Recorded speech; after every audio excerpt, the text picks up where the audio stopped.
Hey, sailors. Welcome to the crew. I'm Sea Lord Janda, and this is a Rule the Waves 3 special. Janda's All the World's Fighting Ships 1910. If you saw the earlier 1900 video, you'll know this will be not a traditional episode, but I'm essentially just going to go over all of the interesting ships that people have built by this point in time, effectively the early Dreadnought era. Also, not long before I ended up starting World War One. So let's see what kind of stuff is out there. At this point, obviously there's a lot of destroyers in the world. Pre-dreadnoughts, there are very few light cruisers in the world, which is certainly interesting. In fact, myself, Britain, and Italy are the only ones with really any significant number at all. Heavy cruisers, a bit more common, still sort of rare. I notice Spain's fleet is composed entirely of capital ships and destroyers now. There are a few submarines around, but they're not common. Nobody has any aircraft or airships yet. By far, the majority of the world's capital ships in 1910 are still pre-dreadnought battleships. However, there are a growing number of battle cruisers and battleships in service. So let's start out with the destroyers. The smallest fleet in the world by far by now is Spain, and their destroyer force pretty much reflects that. They consist almost entirely of these 300-ton torpedo types with a single 3-inch gun. They also have a few of these that have way less speed, but a bunch of 2-inch guns. And very recently, only in the last decade, they've managed to build a couple of 400-tonners, which are sort of in the middle, and a, 500-tonners, which have 4 torpedo tubes with 2 of them on the sides and 2 3-inch guns. By tonnage, next is Japan. They have some 41 destroyers, a lot more tonnage though. They do also have a lot of the 300-tonner torpedo boat types, but it looks like they have better tech because they've got much higher speed with a few guns. They have a lot of 500-tonners though, which have 2 3-inch and 4 2-inch guns, 2 torpedo tubes by the look of it, yeah, and 27 knots. And they even have some that they've managed to cram 4 3-inch guns on with a 28-knot top speed. Interestingly, almost nobody has as big a destroyers as I do, though.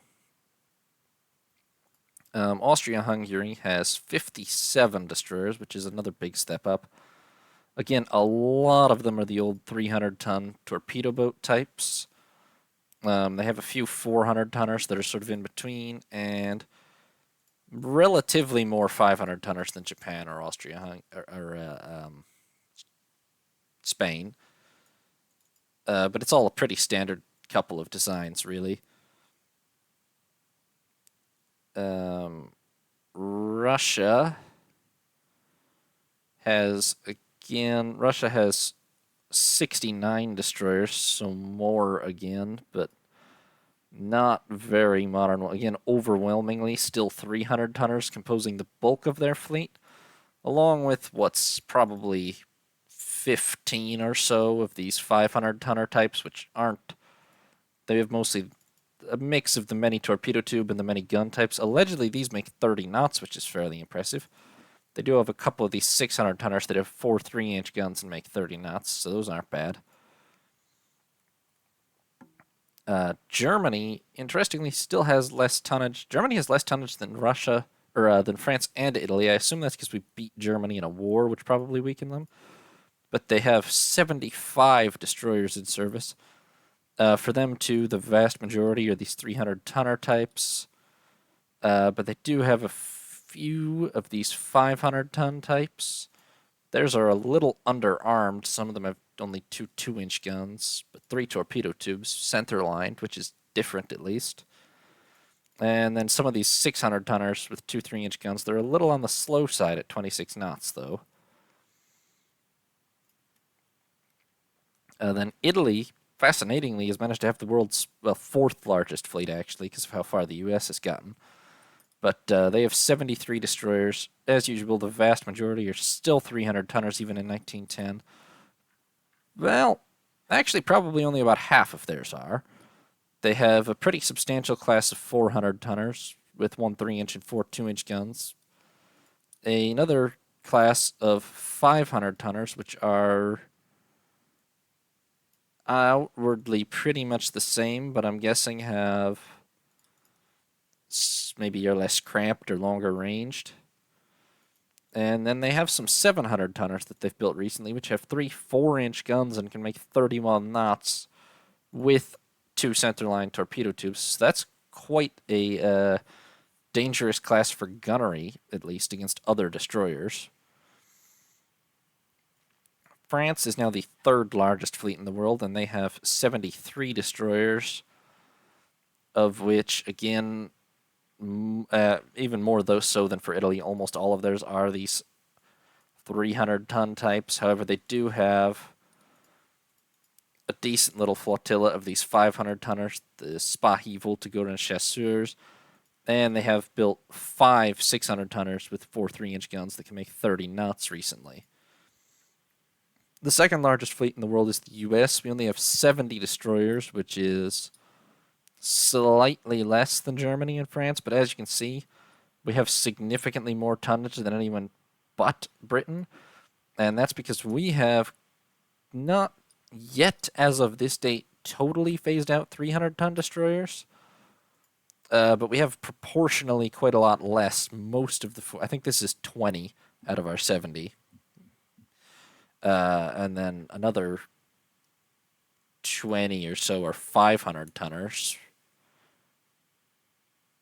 I'm not counting exactly, but I think it's 20 300-tonners, 20 500-tonners, 20 600-tonners, and 10 700-tonners. So we have probably 20 of the old Barrys from the late 1890s. Then from this century is the majority of our destroyer force, which is 20 of this Drayton class. A little slow at 26 knots, but we did manage to get a 3-inch gun, four 2-inch guns, and 3 torpedo tubes crammed onto them, which is pretty heavy for a 500-tonner. And that was followed up by the Cummings class, which is a much, probably, for being only a couple of years later, probably a much better compromise. Ignoring the fact that the guns don't technically fit on them in the display here. 29 knots, two 3-inch, four 2-inch guns. They do only have 2 torpedo tubes again, but worth it. And then the most modern class are our 700-ton Cassines, which have 2 3-inch and four 2-inch guns, which is the same, but they make a full 30 knots, and they fit 4 torpedo tubes total in, because I believe... Now I don't remember because it's not totally clear from the diagram, but I think that they have twin torpedo tubes, which is probably a world first, yeah. Our only rival really in that field is Britain, which does have 118 destroyers. However, for them, the vast majority of theirs are still the 300-tonners. However, they've built a lot also of these pretty well-armed standard 400-ton types. These are a little weak for 400-tonners, actually, although, having said that, they're almost as good as like my 500-tonners probably, but we built some of ours very early. They also do have a pretty respectable complement of these 500-ton destroyers, which are standard but quite nice. These are heavy on torpedoes with 3 of them, but quite underarmed. I think our 500-tonners are...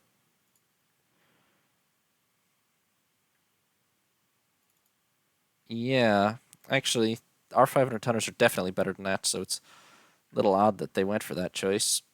And then they have a very few that are heavier, a couple of 600-tonners, a couple of 700-tonners, but most of theirs are quite light compared to ours. So we probably have the best destroyer force in the world, it has to be said. Light cruisers. Spain literally has 0 cruisers of any kind, except for the 1 battle cruiser that they've recently finished. Japan also has 0 light cruisers, and as I said, for some reason, they've really fallen out of favor pretty much across the world. I still think they're pretty useful for anti-destroyer duties and scouting duties and such. Obviously, battle cruisers are more powerful, but they're also enormously more expensive, and there's literally only 4, 9, 10, 11 of them in the world. Like, I don't know why Japan and Spain have completely phased out all light cruisers when between them they have one battle cruiser and 7 heavy cruisers. That's clearly not really going to fulfill the scouting role properly. Anyway, Austria-Hungary does still have 2 light cruisers. They are actually a relatively new class at that, the Aspern class, 5,200 tons. However, in all honesty, for being a full 5,200 tons, arming them with 10 4-inch guns is a very questionable choice. Obviously, what they've gone for and gotten is 26 knots, which is a very respectable speed, considering most of our older light cruisers only are basically dead meat against a battle cruiser. But I built this on 26 knots, which will obviously rip one of the Austrians just completely limb from limb, so that extra 2,700 tons I feel like is almost certainly worth it. I'm not dealing with half the budget, or the Austrians have half my budget, though, so, you know. Who was next? Russia. Russia has only 2 light cruisers in service, both of the relatively recently built Palata class from 1907. Oddly enough, these are 4,500 tons. They're better than the Austrian ones. They are 1 knot slower, which could make them more vulnerable to armored cruiser, to battle cruisers, but 10 5-inch guns is going to make them. It's a good step forwards in terms of firepower against other cruisers as well as destroyers, and a bit of a thicker belt as well, and they're lighter and presumably cheaper. So, if I had to guess, Russia just has better tech than Austria, maybe, but the Russian examples there are much better. However, they still don't have anywhere near enough of them. Germany is one of the few countries that actually has a decent force of light cruisers still, with 5. These are the Hella class, Hella, Nymph, Gazelle, Frauenlob, and Ariadne, which they built about 4 to 5 years ago now, and they are building a new one, Thetis, which is, however, only 3,500 tons, so it can't be very big. And these are, again, the 10 5-inch gun type. 3-inch belt is good. Honestly, for being built in 1905, this is pretty bad, because 24 knots is only marginally faster than my 20-year-old cruisers, which were 22 knots, at least when new. They're a bit slower now, but still. And they're less well armed, newer guns, but less caliber and such. I don't like this design particularly much at all. At least the Austrians had speed going for them.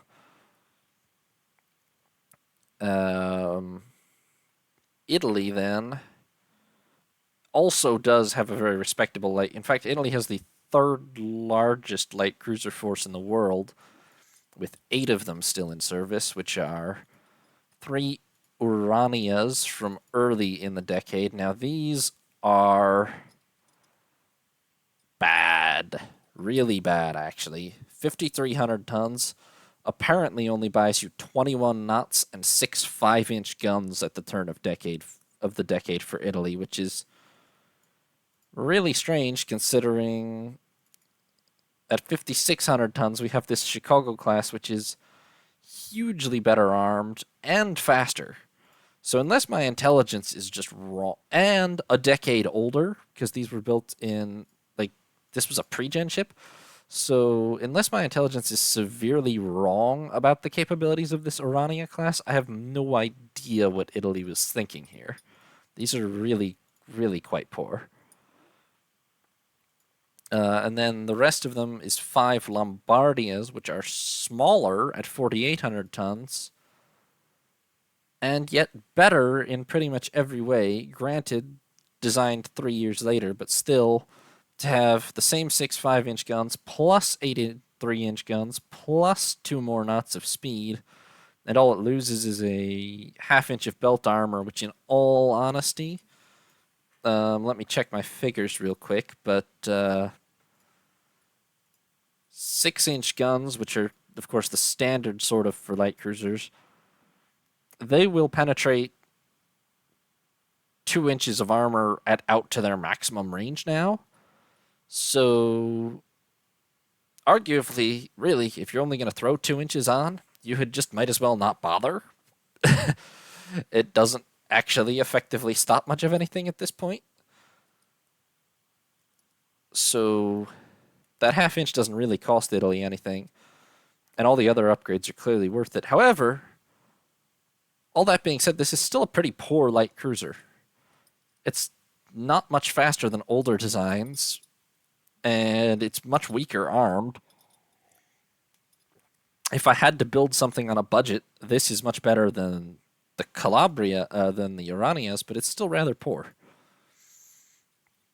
France, which is the third largest navy in the world, has now third, yeah, has now reduced itself to a single light cruiser, Suchet, which this is at least quite respectable, to be fair. For it being their only light cruiser, they've actually gotten a lot out of 4,900 tons with 25 knots, 10 6-inch guns, and a 2.5-inch belt. This cruiser actually is probably the first I've seen out of the modern light cruiser designs everyone has that would really beat one of my legacy light cruisers and is lighter than them as well. So this is a solid design. It's faster, about as well armed for long-range combat, and I believe has a bit thicker of a belt than, say, my Chicago class. So, for a relatively lightweight tonnage and low price, it's quite good, actually. Now, the U.S. has the biggest fleet of light cruisers in the world, full stop at 12. Now, 6 of those, unfortunately, are the geriatric Chicago class, which you've seen since the very start. 10 6-inch guns, 8 2-inch guns, 2-inch belt, 2-inch deck. They originally made 22 knots, I should say, at 5,600 tons. Nowadays, they mostly make 20 to 21, which is obviously a pretty clear speed loss. They will be terribly vulnerable to battle cruisers, or even modern heavy cruisers.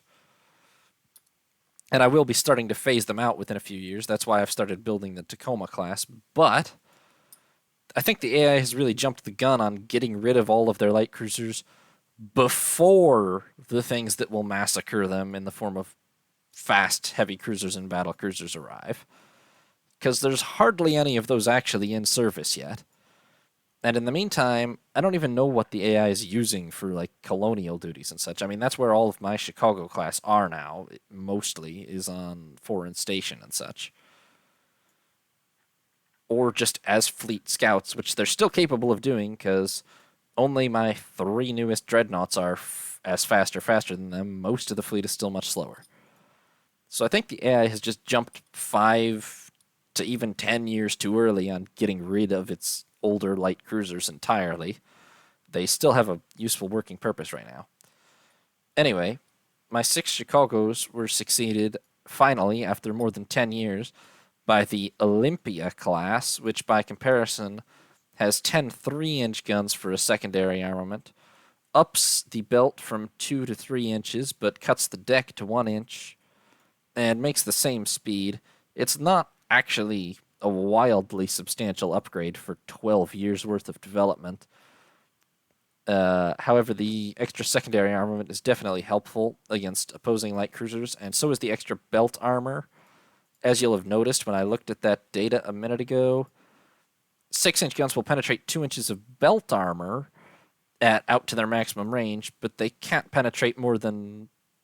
They have effectively no plunging fire, so the deck armor on the Chicagos is just basically a waste. However, the difference between 2 and 3 inches of belt armor is a difference of about 3,000 or 4,000 yards in terms of penetration, so that is worth it. Along with the heavier secondaries. Of course, the very latest in my arsenal are Tacoma and Chattanooga, built just 2 years ago. These are my modern light cruisers, 26 knots, 3-inch belt, 1.5-inch deck, 10 6-inch and 10 4-inch guns, twin turrets fore and aft, plus 3 to either side for the 6-inch guns. I didn't really intend to do 6 submerged torpedo tubes, it just auto-generated that. But between the speed and the armor and the armament, this is probably one of the most powerful light cruisers in the world. The only thing I'm not sure about is I haven't compared it to the British ones yet, but let's put it this way. This is how fast you need to be for a modern battlecruiser. The only one, or a light cruiser, the only ones I've seen that are this fast are the Austrian ones, and these would obviously be completely torn to shreds. Yes, they're 2,700 tons less, and thus much cheaper, but still. I'd rather have this that can tear them to shreds, even if it does cost, even if I have... Let's put it this way. I haven't done the actual math, but if I could have 2 Tacomas, or 3 of what the Austrians have, I would strongly bet on the 2 Tacomas to win in a fight. So. Armored cruisers, those are or will be a little bit of a dying breed for a little while before they sort of find their middle ground as heavy cruisers between the lights and battle cruisers. But right now, those really are becoming terribly... The existing slow ones are becoming terribly vulnerable to battlecruisers, and they sort of fulfilled the role that battlecruisers do in a way. So they really are sort of losing their place. And yet, funnily enough, everyone, including me, still has a ton of them in service, with the sole exception of Spain, which has gone with the cruiserless fleet for some reason. Oh, I forgot Britain's light cruisers. I'm so sorry. Britain does have 10 light cruisers, which is the second most in the world. They still have some of the old ones from the 1890s in service, which I think they're the only ones other than me that does at this point. They have Psyche, which was not a particularly good cruiser when she was built, and certainly isn't now. Only having 5-inch guns is just sort of inexcusable, and they're not even mounted in twin turrets, which is just weird.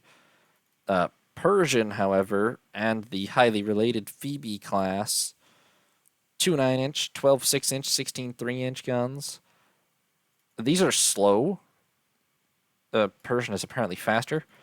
These are slow but extremely menacing. I mean, these are obviously, by gun power, the most powerful light cruisers in the world. And even by armor. Their issue is that they're even heavier than my modern Tacomas and 6 knots slower. Which means that these are just basically armored cruisers. And they're bait to get ripped up by battle cruisers in the modern era. Or much more so than light cruisers are. Proper light cruisers would be. They're not even fast by old light cruiser standards, is the thing, too. Then they have the 3 Pearl class from early this century. These are sort of a preemptive overreaction in the other direction. They're a little bit faster. They have a nigh on useless armament and no armor, but they're very light, so they can do a scouting role at least. And then, out of everybody, Britain alone has actually responded to my Tacoma class, or, well, they might have even beaten me to the punch. Yeah, they beat me to the punch by a year. I didn't base mine on theirs, but they have built 3. This one is rebuilding, apparently. Fire control, probably, but they've built 3 Comus class cruisers, Comus, Champion, and Cleopatra, and they're building a 4th, and these at 7,900 tons actually get more out of that than I did out of the same displacement, with 12 6-inch and 16 4-inch guns, 26 knots, a 3-inch belt. I don't even see what, if anything, my Tacomas have. Maybe I have some thicker other armor or higher freeboard or something, but it does appear to me that this actually takes the prize as the most powerful light cruiser design in the world now. Thoroughly modern and thoroughly dangerous. My Tacomas are second behind those, I would say. Anyway, the armored cruisers. Spain, of course, cruiserless navy. Everyone else, however, still has quite a large complement of them in service. Japan has 7, and a lot of them date back to quite a long time ago. The Yakumo here is terribly, terribly slow, to the point that even newer pre-dreadnoughts, let alone dreadnoughts, will start to rip her apart. But two 8-inch guns, 12 6-inch, 12 3-inch, 4-inch belt, otherwise not the worst. Probably in a contest of firepower, clearly better than Aso and Kinugasa of the Aso class. Just that extra 2 knots might make a difference. I mean, at the time, it would have meant that the Yakumo, that they were built, it meant Yakumo couldn't really even chase down other cruisers at all. Now it probably doesn't really make a difference against the likes of battle cruisers, but it could. Then they have Mayoko from 1899, which is sort of the same style as one of my designs. Has 6 8-inch guns, 14 5-inch, 10 2-inch, 4-inch belt. This is a relatively solid armored cruiser, maybe a little light on the secondaries, but they have actually built 3 modern heavy cruisers, Aoba, Mikuma, and Atago, which are 11,800 tons. They have no heavy guns, but 14 6-inch and 14 4-inch guns, 5.5-inch belt, 20 knots. This is almost like a giant. This is like a light cruiser killer, almost. But obviously, battle cruisers are going to smash it. More than that. But that's true of almost every armored cruiser, so I should pretty much just stop mentioning it, basically. There's an armor scheme change between armored cruisers and heavy cruisers, but honestly, the real difference for game purposes is more that these armored cruisers that make 20 to 22 knots make 20 to 22 knots, and the heavy cruisers are going to make more like 25, 26. Which is the difference between getting annihilated by battle cruisers and running away from them. Anyway, these are little. They would have had a good fighting chance against other armored cruisers, but the lack of heavy guns is a little questionable. Austria-Hungary has no less than 9 armored cruisers in service, of which Adria has 8-inch, 6-inch, 3-inch. Yeah, this is a pretty bog standard armored cruiser. And then Maros only has 7-inch guns, but does have much heavier secondaries. Well, for an extra 2,000 tons, I would have tried to keep the 8-inch guns, but she's got a good fighting chance, at least, against Adria. The 2 Letha class are sort of cheaping out, really. 2 7-inch guns, 10 6-inch, 8 2-inch, 2.5-inch belt. This is a pretty cheap and small armored cruiser, in all honesty. I don't love it.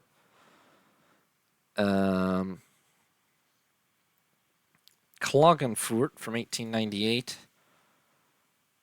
at least has 4 8-inch guns. It's probably a little light otherwise, but if you did have to cheap out, this is probably a better way to cheap out.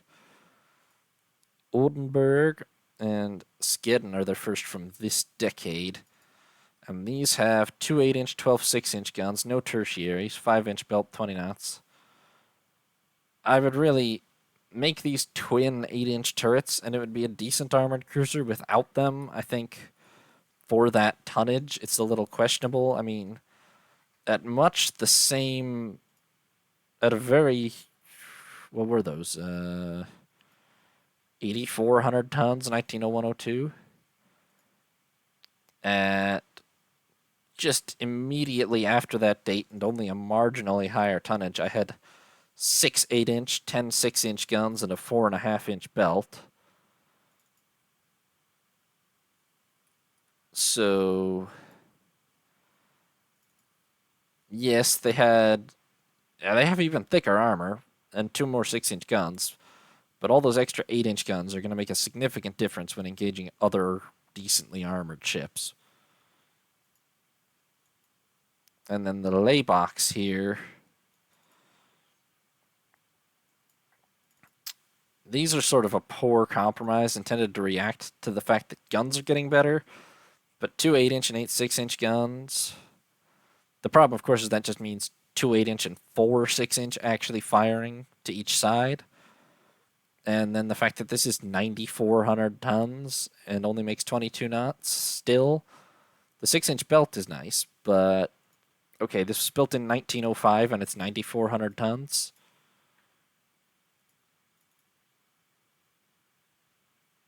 6 8-inch, 10 6-inch, same speed. That inch and a half of armor is not worth extra tonnage plus less guns by a significant margin. Overall, there's nothing exceptional, bad or good about the Austrian fleet, probably. They're just, like all armored cruisers, they are rapidly becoming increasingly obsolete, but a lot of theirs are really lacking main gun firepower, especially the newer ones, which would really be helpful against other armored cruisers. Right, and then Russia.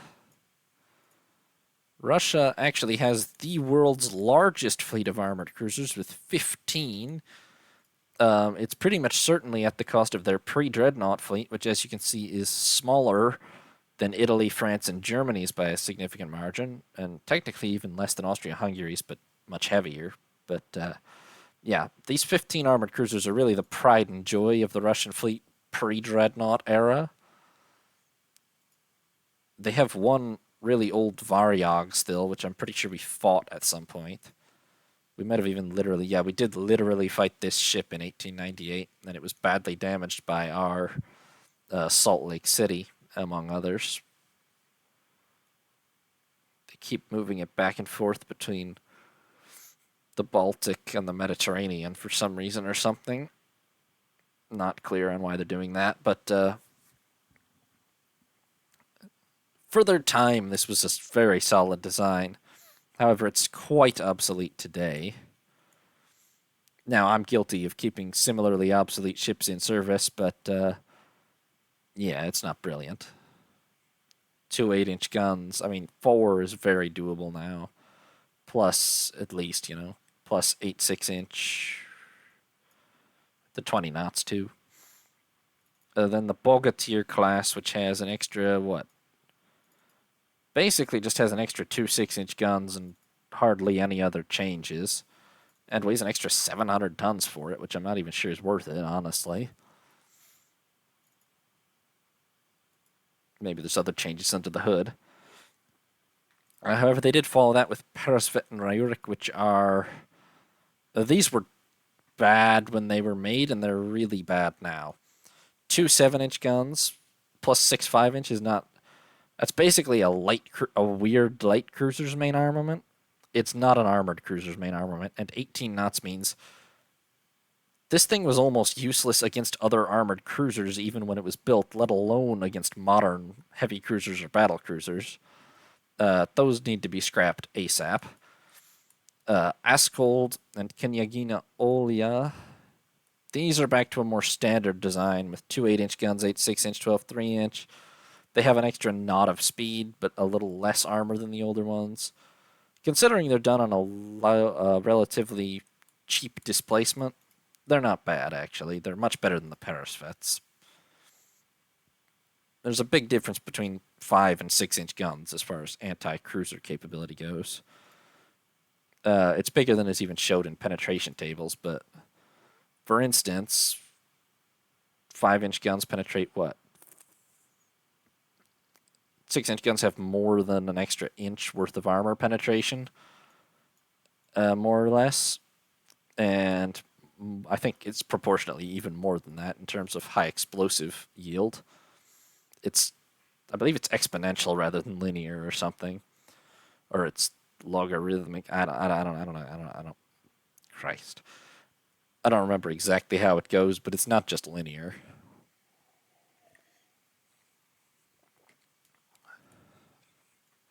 In terms of explosive yield for every extra inch of gun size. Anyway, this century, they've built a lot more. Gromoboy here is one of those light cruiser killer types, and to be fair, it would be exceptional at that job. 14 6-inch, 14 3-inch guns, 21 knots, 6.5-inch belt. The rub, of course, is that a ship of 12,800 tons should probably have more than 6-inch guns. That's a lot of budget they put into this thing for something with very little capability against even small capital ships. In fact, what's the penetration value on my 6-inch guns? I'm sorry to keep looking at this. They can penetrate up to 8 inches, but at realistic ranges, not more than 6. This thing is damn near impervious to its own guns, which, to be fair, is probably what they were going for. In some ways, I actually quite like this design, because against light cruisers, it would be hellish. It's about as fast or only slightly slower than them. All of these mid to light sized but quick firing guns and this armor belt, it's just capable of shredding any light cruiser that can't outrun it and or is unwise enough to fight it. However, yeah, the problem is right here you can see several Russian pre-dreadnoughts of a few years before that this thing displaces more than, and it has nothing bigger than a 6-inch gun. It would be useless against these pre-dreadnoughts, probably. The 12-inch guns and the armor, yeah, almost certainly useless. They did follow that with a lot more big armored cruisers, though. Bayan, Oslibia, and Knyaz Vladimir here. Oh, oh, these are... Wow. Is this really... Okay. So these have 12 7-inch guns plus 14 4-inch guns. They make 23 knots, and they have a 1.5-inch armored belt. I don't know if I understand this design, and I don't know if it would work. 12 7-inch guns is a lot of firepower. It would hit really hard against certainly light cruisers, which it is as fast or faster than most of. So in terms of killing light cruisers, I think it would do exceptionally. The issue being that it would be better at killing them in a shooting at them sense than this Grommelboy. But whereas Grommelboy is actually almost impervious to being shot back at by light cruisers, this thing is barely even impervious to destroyers, if it is even impervious to destroyers. It's got almost no armor. It's got less armor than a lot of light cruisers do. And it's 10,900 tons, which is an awfully big ship to have almost unarmored in this era. It comes down... I mean, sorry. It's a glass cannon. It's going to come down to whether it can deal enough damage with all these 7-inch guns before whoever it's shooting at hits something vital, because it's got no damn armor to protect itself, and cripples it. It's not a risk I'd probably want to take on one of my own ships, but it's interesting. I'll give them that. They followed that with a truly enormous class, actually much larger than any of my armored cruisers. The Yaroslav Mudry class, of which they have built 5. And these, actually, to be fair, these are just a successor directly to the Grommelboy class. Same main armament, in fact, and 1/2 inch less armor, but an extra 2 knots of speed to make them capable of running anything down. These will probably slaughter any light cruiser in the world when launched. They would have a very fair fighting chance against most armored cruisers, but that is just because of their sheer size. This displaces almost 4,000 tons. No, this displaces almost 5,000 tons more than my biggest armored cruisers. And it doesn't really have that much more firepower, but it's got more speed and more armor. Just the sheer number of 6-inch guns will pretty much give this a fighting chance against any cruiser in the world. However, obviously the issue is that it is 13,900 tons. The expense of building these was sufficient that Russia has quite a few less dreadnoughts relative to its budget than you would expect. As you can see, it's got about 50% less than Germany, France, and Italy, and that's pretty much down to it building so many and so large armored cruisers during the late 1800s and early 1900s. And it's still building them until very recently, too. Like 1908, they probably should have been building. That was right before they started building dreadnought types, yeah. And then the obvious problem is. Okay, first of all, this is at its absolute best in a light cruiser killing role. There's no damn light cruisers. There's hardly. I'm about the only one with light cruisers in the world, myself and Britain. There's not very many light cruisers around in the world for it to kill. And armored cruisers that had 8-inch guns would have at least a good fighting chance against this thing because of the heavier weight of those guns. And then the fact that it's almost 14,000 tons, insanely expensive. And yet it's still only 23 knots, which means Russia has not itself yet finished, but this thing maybe very briefly had a role, but that role is already pretty much gone. There's not really the right types of ships for this to fight already in terms of no light cruisers.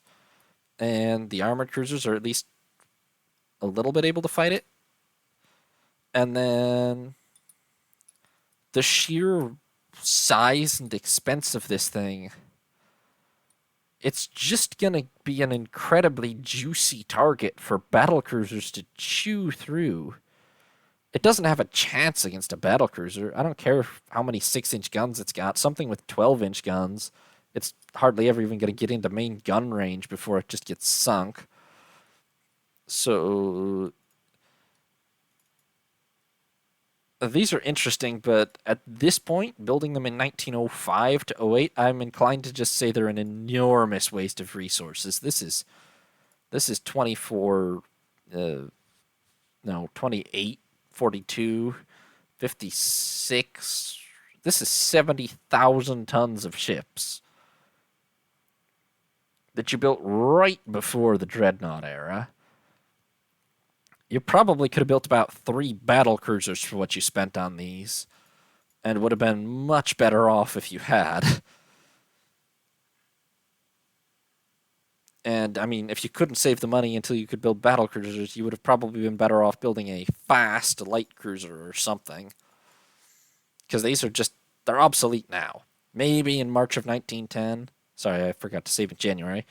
They're not quite obsolete yet, but within another 5 years, they unquestionably will be.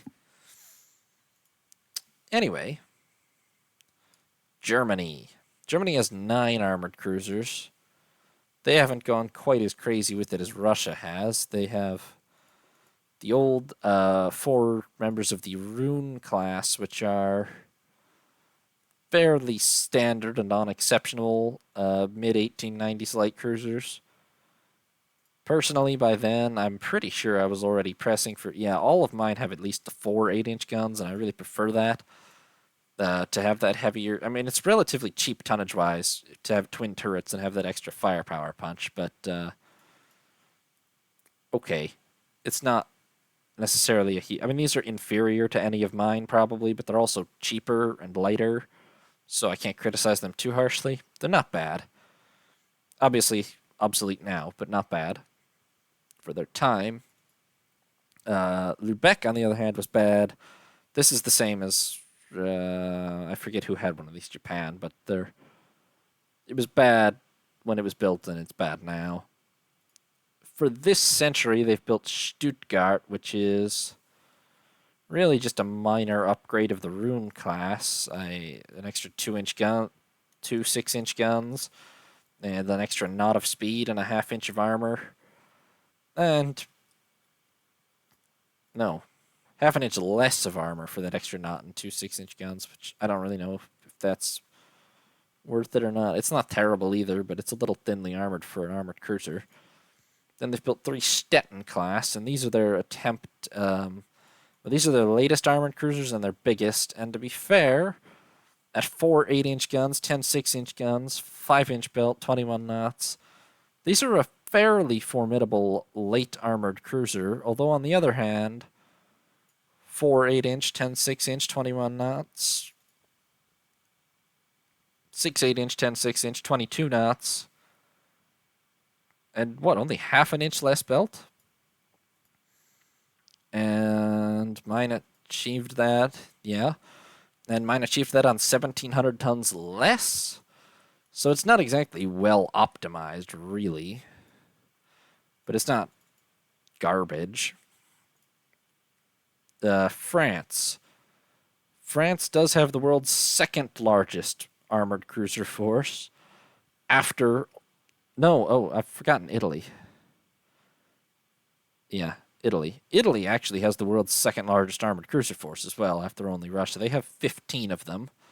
They managed to do it without severely compromising their pre-dreadnought fleet, at least, unlike Russia. Probably because theirs are much smaller on average, yeah. Well, that's true. They and Russia both have 15, but Italy's are like 2/3 the size on average. So that'd be why. They have 4 Amerigo Vespucci class. These are bad. At least they make 20 knots, but they're bad. 7-inch guns, 5-inch guns, etc. 2 Montebello class. You know, the 6 8-inch guns does at least make these formidable. Obviously, I'm a little biased because I like this layout for the more sort of advanced armored cruisers, but the secondaries are not super heavy, nor is the armor, so I'm not going to claim it's brilliant. Then they built the Solferinos, which, well, they have an extra knot, and they're a much more bog standard layout. 4 8-inch, 8 6-inch. This is solid, but not exceptional.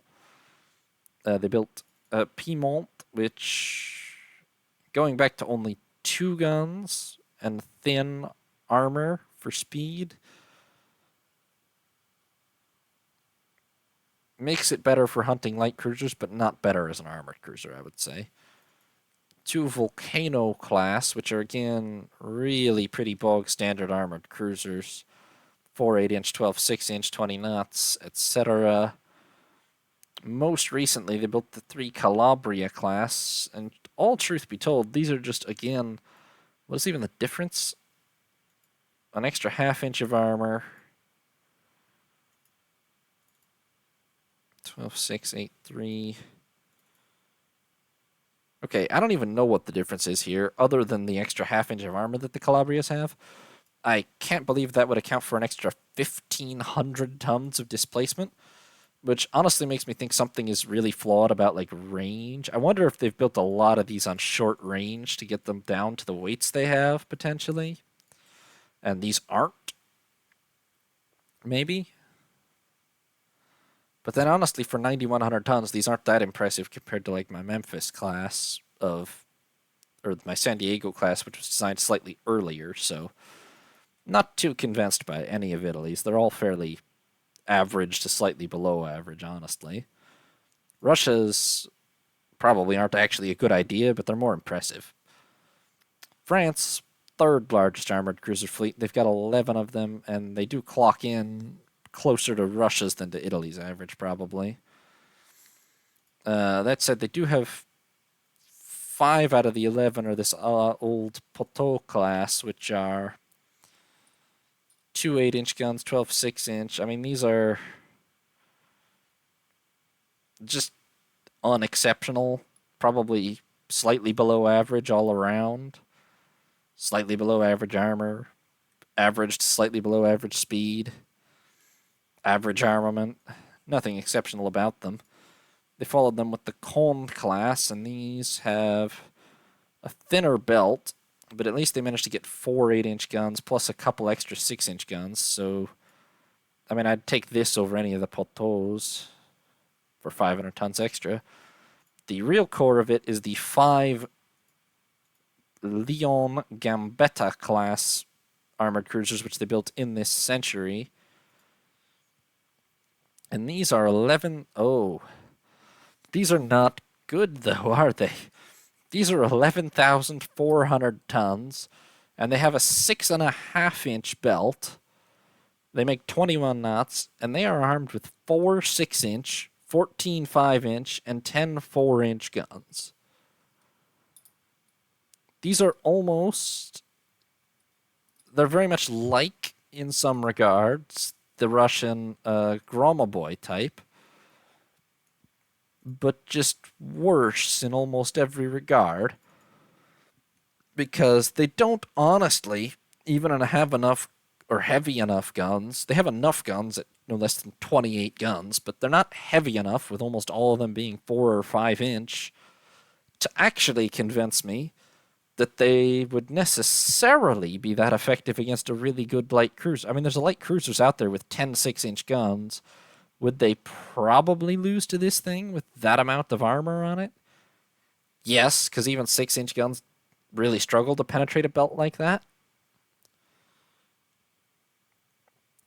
But it doesn't really have enough speed or firepower to instantly or guaranteed kill light cruisers itself. And against armored cruisers of pretty much any of the armored cruisers with 8-inch guns would have much better luck against this thing than it would against them.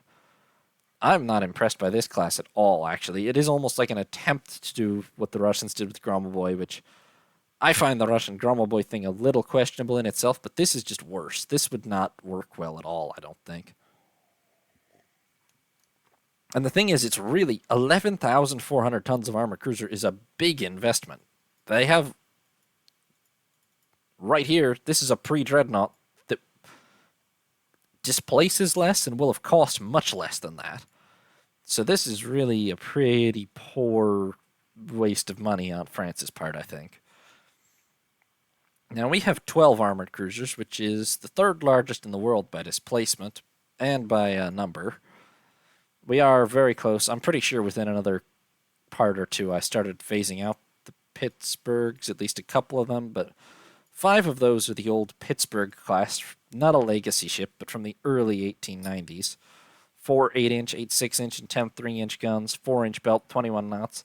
At this point, they're pretty much, at the time, they were above average, I would say. At this point, they're just below average in all regards, and obviously they're going to get ripped apart by battle cruisers or anything.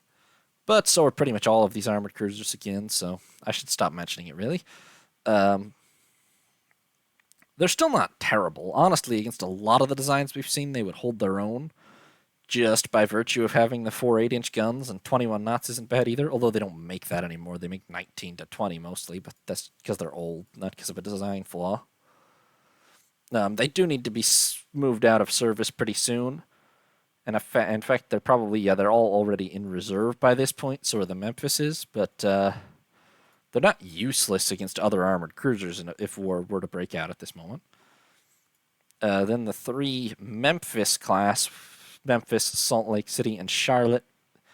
These were basically the start of the current generation. They gained these 2 side turrets for 6 8-inch guns, 10 6-inch, 12 3-inch, so that's just basically 2 extra guns of every caliber, plus an extra knot, 22 knots.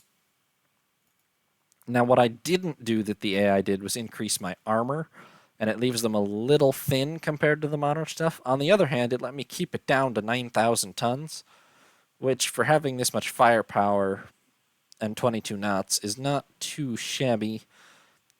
Despite the armor differences, I would wager this against most of the armored cruisers around pretty well. And to be fair, it fought well in the couple of actions it had against the Russian and German navies, I believe.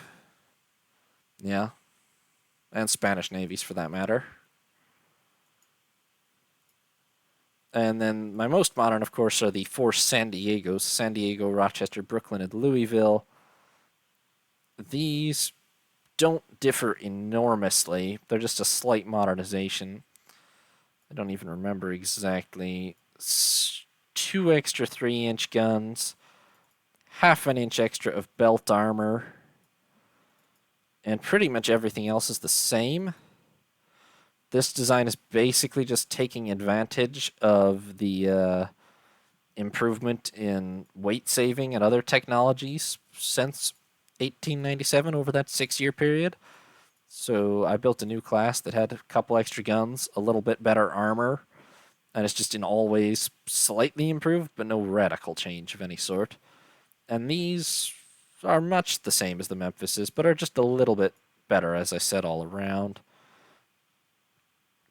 I'm not going to claim that they're the absolute best armored cruisers in the world, but compared to any of those 12,000 or 13,000 ton behemoths that are floating around, they're quite a lot cheaper and more losable than those, even if they're still quite expensive ships. And I don't have nearly as much sunk into them as, say, Russia does. And honestly, those Russian behemoths, well, this would be an interesting matchup. Glass cannon versus actually has some armor. These things, for instance, 14 6-inch. I mean, thicker armor, of course. But would you rather have those 4 6-inch guns or 6 8-inch guns that can actually reliably penetrate their armor? And theirs will, if we kept it range, theirs would struggle with ours. I actually think we would probably, if well handled, beat one of those, especially if we stayed at long range. So, I'm not. I think this is the right, pretty close to the right balance to strike for an armored cruiser. Considering you have to know that battle cruisers are going to render any of them that can't make like 25 knots obsolete. But at the same time, that in the pre-dreadnought era, these are your second most powerful units, and they're really important. Anyway, the capital ships. Obviously, the vast majority of the capital ships in the world are still pre-dreadnoughts. There are a few, well, there are no exceptions. There are a lot of battleships and battlecruisers under construction. There's a few already in service. This is still very early in the dreadnought era. And in a lot of ways, as far as the fleets of the world are concerned, in an actual battle, it's still almost just the late pre-dreadnought era. With a few exceptions. I mean, Britain is the only real exception in terms of has a really significant striking force of dreadnoughts already, because they were first to the punch, of course. Spain has almost no capital ships. I mean, okay, their pre-dreadnought force has been reduced to just Real Familia and Intrepido. Real Familia is a very old 1893 battleship with two 11-inch guns, makes 15 knots. It's got a really thick belt, but it's a very low-quality early armor, of course. And I would say this thing is nigh on useless. I mean, even my relatively useless Michigans, which I've phased out by now already, were better than this for most purposes. This thing is just like a target ship at this point. Intrepido here is a much more modern and powerful pre-dreadnought with the 4 12-inch guns, the 12 8-inch, 19 knots, 10-inch belt, a little thin, but not terrible. This is a fairly good pre-dreadnought. Honestly, my main qualm with her is that she was built in 1908, which you'll see is literally the same year they launched the dreadnought San Leandro. So why they actually finished this or built this at all, I'm not quite sure. Granted, I have the advantage of post knowledge, but I only finished one pre-dreadnought after 1905. And that was because I think it was, I don't remember why exactly. It was a cheap construction deal or it was delayed or something, but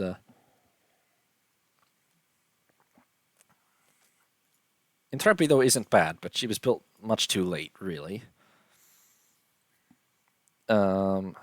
Right. And then Japan has 8 pre-dreadnoughts, which is currently still their entire battle line because they have no actually completed dreadnoughts yet.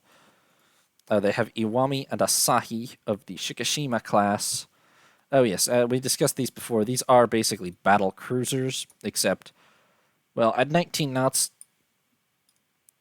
these are going to age even worse than normal pre-dreadnoughts, is the thing. Normal pre-dreadnoughts, of course, cannot stand up to dreadnoughts or run away from dreadnoughts, which is bad for them.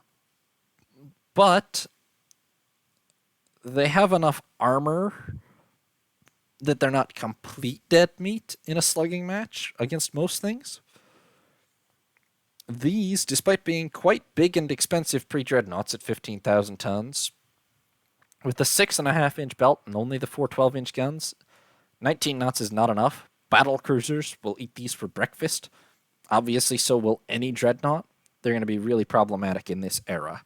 But they were quite good when built. Arguably, they're still very under-armored. It was just a battle cruiser type approach to pre-dreadnoughts almost. Mikasa here is basically the same design, but slower. And since speed is life for this kind of thing, that makes it pretty much automatically worse.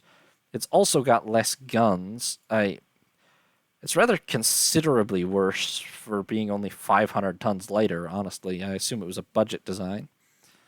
5 years later, they finally built something more normal with a Suo of the Iki class, which has four 11-inch guns, which is a little light, 17 knots, which is normal. The armor is good, and the secondary armament, 14 7-inch guns, is quite solid. So this is a pretty typical late pre-dreadnought and quite solid. I would, not great. 11-inch guns are probably never going to be great, but not bad. And then after that, they built the four Hatsuse class: Hatsuse, Hizen, Katori, and Sagami.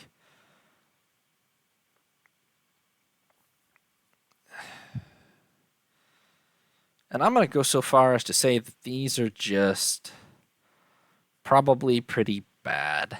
They're kind of a mess of contradictions. The 18-knot speed is faster than the average for pre-dreadnoughts, but not fast enough to actually catch cruisers. But the 8-inch belt is not enough armor compared to other pre-dreadnoughts. The secondary armament is like a weird compromise with having just the four big 9-inch guns to help compensate for the 12 inches, so it's sort of a semi-dreadnought attempt. And then the 12 6-inch guns, it'd be real nasty if a cruiser wanted to fight it. And the 9-inch guns are big enough to contribute even against other pre-dreadnoughts, but the lack of armor is going to hurt against other pre-dreadnoughts. And it's kind of help, like, these 6-inch guns do not have a great chance of hitting destroyers, so it's kind of asking to get torpedoed, honestly. Especially if that slightly superior speed caused it to become detached from the rest of the fleet. So I don't love that design much. Now, Austria-Hungary has 11 battleships, which is more than 3 other powers. But as you can see, they have the least tonnage, except for Spain, which is just pathetic at this point. And that's because they build really small battleships mostly. They have the old Babenberg and Erzherzog Karl of the Radetzky class. These make 12 knots, and their guns are both forward. 2 11-inch guns, 8 7-inch, 9-inch belt. This is more of a coastal gunboat than a battleship, let's be honest. It does have enough firepower to hold off most cruisers and enough armor that hardly any cruiser in the world would want to fight this, really. But they don't have to, because it only makes 12 knots. And a lot of destroyers would probably really enjoy torpedoing this thing, considering it only makes 12 knots and doesn't really have all that great an anti-destroyer armament. And, of course, any real battleship would just demolish it. Now, to be fair, it costs about a third, maybe even a quarter, because of how cheap all this speed and stuff is. You could probably build about 3 real battleships, or 4 of these for what 1 real battleship would cost, but 1 real battleship could probably fight at least 2 of these, so, you know, and this would never, no matter how many of them there were, they would never catch a real battleship, so it's maybe good for defending the Adriatic, but not anything beyond that, and that's the case with a lot of Austria's designs. The four Tegethoff, Budapest, Arpad, and Erzerhog, Ferdinand Max. These are the same concept, really, just writ larger. Three 12-inch guns, two 4, side by side, which most of the time surely just use a twin turret. Those, I suppose, can probably rotate and engage independently, which could be a certain advantage, but it's got to cost more weight. And you'll have less chance of getting, double hits or etc. If you're engaging one target, well, they can't really bear off to either side, both either. So if you're engaging one target, those are just clearly worse. If you're engaging multiple targets, maybe. But 10 6-inch, 10 2-inch guns, I mean, again, same as the last one, basically. No cruiser will be willing to fight it. This one has a little more firepower and a little more speed, critically, to the point that it's not complete mincemeat, even to a pre-dreadnought, which on 6,200 tons is pretty impressive. But realistically, most pre-dreadnoughts would still tear it to pieces. And, well, it's cheap. I mean, you got to keep that in mind. It's very, very cheap for a battleship, by virtue of being very small, but it's not exactly brilliant. Then they've built 4 of this Viribus Unitis class. Viribus Unitis, Saint Istvan, Prince Eugen, and Matthias Corvinus. And this just isn't a battleship. Its primary armament is 4 8-inch guns plus 12 7-inch guns. It does have an 8.5-inch belt. It does only do 17 knots. So this is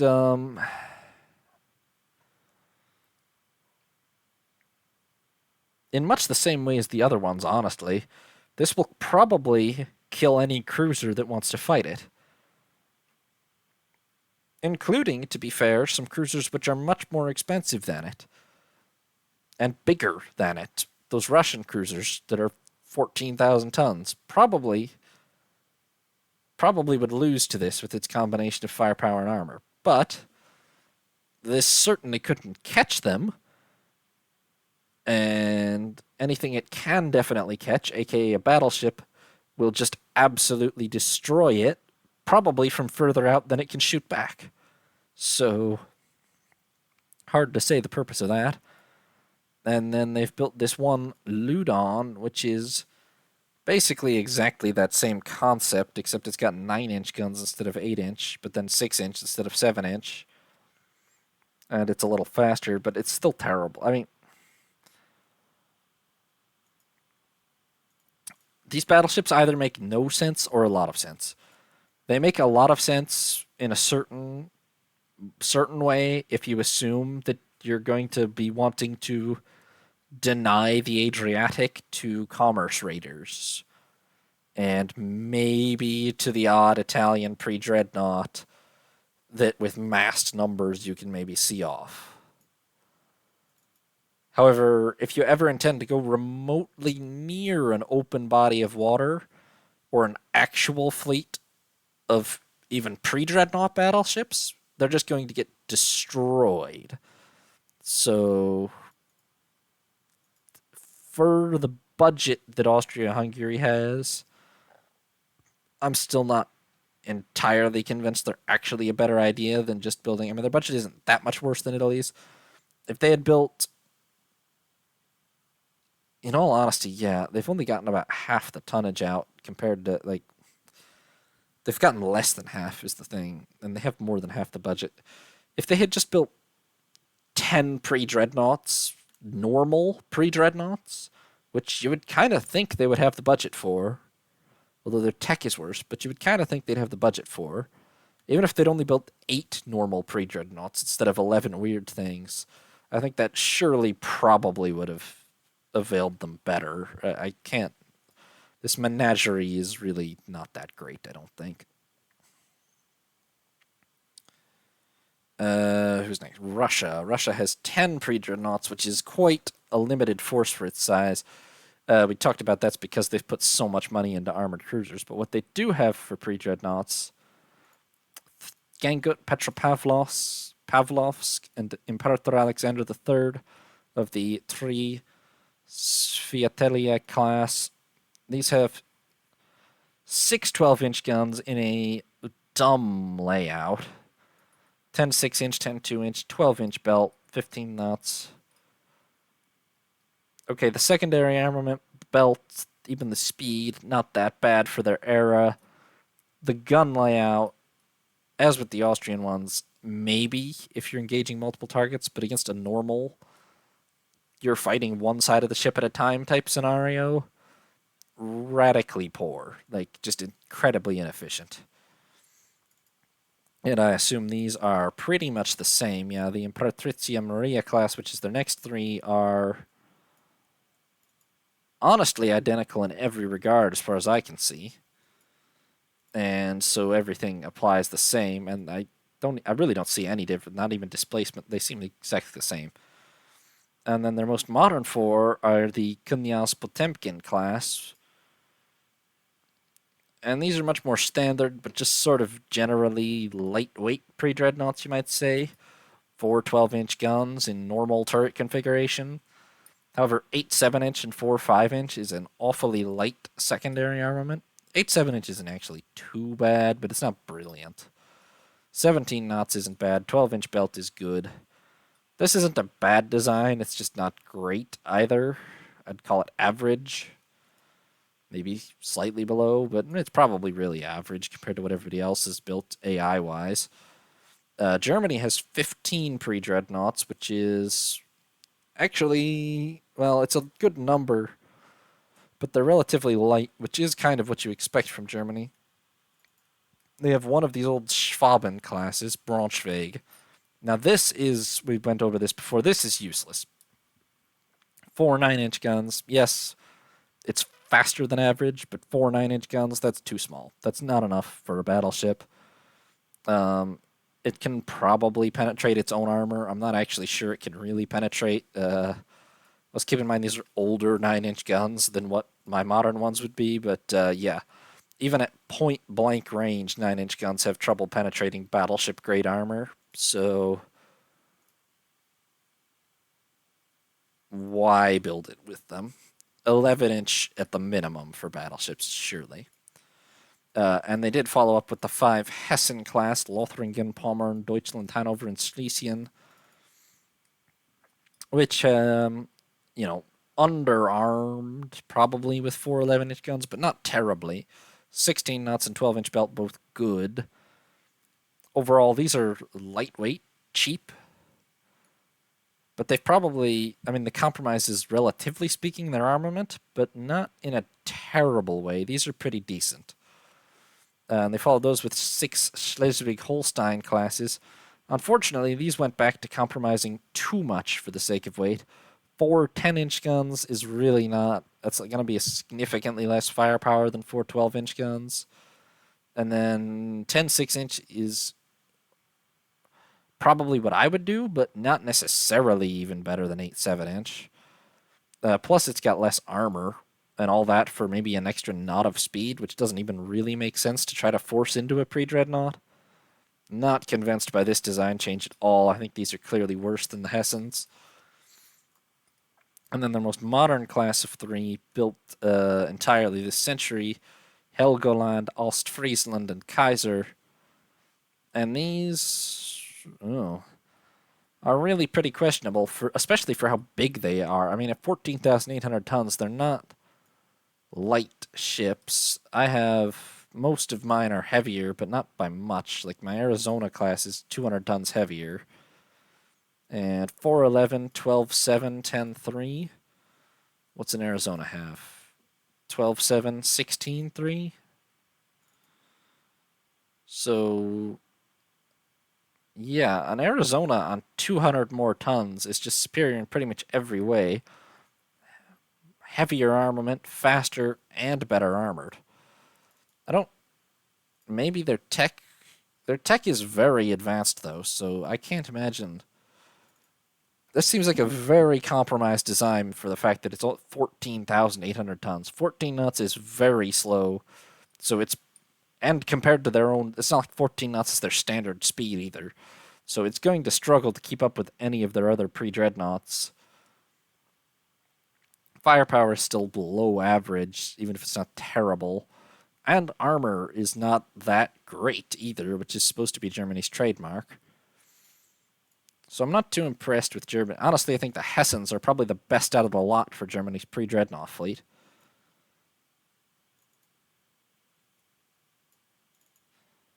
They literally might win a straight-up fight against a Helgoland here is the thing. Like, they're not significantly worse, and they're 4,300 tons less, so what are they doing with all that weight? Italy, then, has 15 pre-dreadnoughts, which does actually amount to the third heaviest and largest fleet in the world, so they're quite potent there. They have 5 of the now pretty old Regina Margherita class, and these were quite respectable when built, and not as much anymore, but still not terrible. 4 12-inch guns, 8 7-inch, 8 4-inch, 17 knots, 11.5-inch belt. Really not bad all around. They've got a sufficient armament, especially for their day and their displacement, and quite sufficient speed and armor. Really a pretty well-balanced class. Unfortunately, they followed them up with 5 Vittorio Emanuelis built at the turn of the century, which are weird. They only have 2 12-inch guns. Now, 10 8-inch guns is a very heavy secondary battery. And they managed to get 19 knots out of this thing, which is clearly faster than most pre-dreadnoughts. And they've stuffed in a 14.5-inch belt. Of course, it has almost no tertiaries, so it's pretty dependent on other ships for destroyer protection, but that's sort of alright for a battleship mostly. They should be operating in fleets. This isn't actually that terrible. It's got very good armor, very good speed. The loss of 2 of the 12-inch guns is kind of a blow, but it's offset a little bit by how heavy the secondary armament is, and then the fact that it's only 10,600 tons is a bit of a real win, because that's pretty light for a battleship with this much speed, armor, and firepower.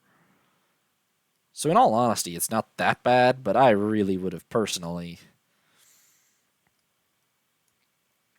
done what was necessary to keep 4 12-inch guns, at least. But even if that meant losing like a knot of speed, if this lost a knot of speed and got its other 2 12-inch guns back, if that's the compromise that was needed, it would actually be a pretty outstanding design, I think, for the most part. So they're close with this to something excellent, actually. And then their most recent class, 5 more, so they're building pretty consistent classes here. 5 Leonardo da Vinci class. And these are actually pretty damn good.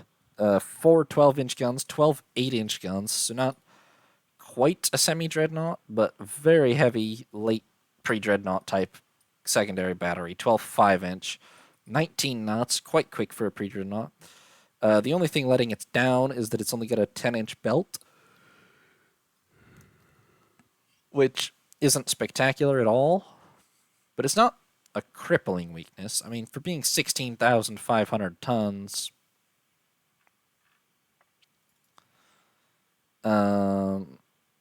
I'd take my California class over it, but it does have a speed advantage. It has a clear cut. These have a clear cut speed advantage with that extra 3 knots. I'd just probably rather have the 2 inches of belt armor compared to the 3 knots, considering that it's a bit of a hindsight thing, perhaps, but we know that dreadnoughts are going to be faster than 19 knots, and so it's still going to be sort of useless against dreadnoughts, even with that speed. And the armor would probably stand it in better stead in actual combat against other pre-dreadnoughts. But I would say it's a very good design nonetheless. I'm fairly impressed with the Italian pre-dreadnought fleet, actually. Rather potent. Now, the French are next. The French have the second most pre-dreadnoughts and the second most tonnage in the world with 16. 5 of them are the mid-1890s Liberté class. Now, only having two 12-inch guns is a bit of a letdown, but 8 8-inch and 8 6-inch guns is pretty potent. And 18 knots and a 10.5-inch belt are not terrible either. I don't think it's a brilliant design. I think if you're going to build 13,700 tons of battleship, maybe you just get the twin turrets. But it does have a pretty damn potent secondary and tertiary armament, at least by caliber. Numbers aren't horrible. It's going to be weak to destroyers, and the armor isn't brilliant, but it's really a pretty good battleship also, I would say. They followed that up with 4 Condorcet class, which are a total reversal in terms of design philosophy. They aren't especially fast, just the 16 knots. They have a full complement and more than average of big guns with 4 13-inch guns, but a very weak secondary armament for a battleship with 10 4-inch and 12 2-inch. However, they have incredibly thick armor at 16.5-inch. This has sort of the opposite advantages and disadvantages of the Liberty class all the way around. It's very appropriately French of them to completely change design philosophies between classes. Whether it's actually a good idea to have a fleet with a bunch of randomly intermixed design philosophies, probably not, but welcome to turn of the century French Navy. It's not necessarily a bad design, it's just wildly different than the previous ones. That's a lot of armor. It is the lower quality early armor still, but not that early. It's from 1899, so it's a lot of armor, for sure. Then they built, just a couple of years later, a Vernigold, and, to be fair, this brings most of it together. The 4 12-inch guns, the 12 8-inch guns, 14 3-inch, very heavy secondaries and tertiaries. 18 knots is very respectable. Again, I don't know that I wouldn't rather have a little extra belt armor than the little extra speed. But it does, the speed is still helpful, just even by a knot or two. It gives you a little bit more power of maneuver over your opponent in battle. It's just at only a knot or two. It's not probably going to be that decisive in a pre-dreadnought engagement, so you might rather have the armor. Sorry, folks. You might rather have the armor, but I'm not going to say it's a bad design. It's big, which it needs to be for all that armament and speed and so on. 15,300. Yeah, I mean, it's about as heavy as any of mine. In all honesty, it would have a good chance against an Arizona, if not even beat it outright in a head-to-head engagement, so I'm not going to say it's bad. And then, of course, they reversed course again with the 4 John Bart class. John Bart, Provence, Bretagne, and Paris. These are very light battleships again. They do have the 4 12-inch guns, but only 8 6-inch, 8 4-inch, and only a 9.5-inch belt, plus 18 knots. These are only 11,000 tons, which means they're much cheaper, but they're sort of verging on underarmed for secondaries and tertiaries. Really, they are underarmed for secondaries and tertiaries for a late era pre-dreadnought, and their armor's pretty thin to boot. So these sacrificed a little too much to keep 18 knots on an 11,000 ton hull. These are not especially great at all. And then their last pre-dreadnought, Flandre, actually has the same issue, but then worse because it's extremely big and expensive still. 4 12-inch guns. 12 6-inch and 23-inch is great for a secondary and tertiary arm in some ways, but against a lot of pre-dreadnoughts of similar sizes and era that have 7 and 8-inch gun or even a couple of 9-inch gun secondary armaments, it's not that brilliant. And the 9.5-inch belt certainly isn't brilliant. The French have really, they've gone for this 18 knot standardized fleet speed, and I think it's cost them in some other ways. However, I must admit, out of all things, well, no, they haven't kept to it with the Condorcets, though. Almost all their other ships are 18 knots, though, which just means these are really not going to play nice with the rest of the French fleet. I don't think I love Flandre either, to tell you the truth. The secondaries are awfully light for a late pre-dreadnought, and so's the armor. Anyway, then the U.S. actually only has the world's, what, fourth heaviest pre-dreadnought fleet is what we ended up with in the end. We should be more competitive in the battleship era, to be fair, but the dreadnought era, that is. But we have 4 Oklahomas: Oklahoma, North Dakota, Montana, and Illinois. These have 4 12-inch guns, 10 5-inch, 12 3-inch, 16 knots, 12-inch belt. For their size, they're definitely a little weak in secondary and tertiary armament, and that's the main criticism that has to be made. They do, however, have pretty good armor, definitely above the average of what the AI does, and respectable speed. So they're not by any means terrible.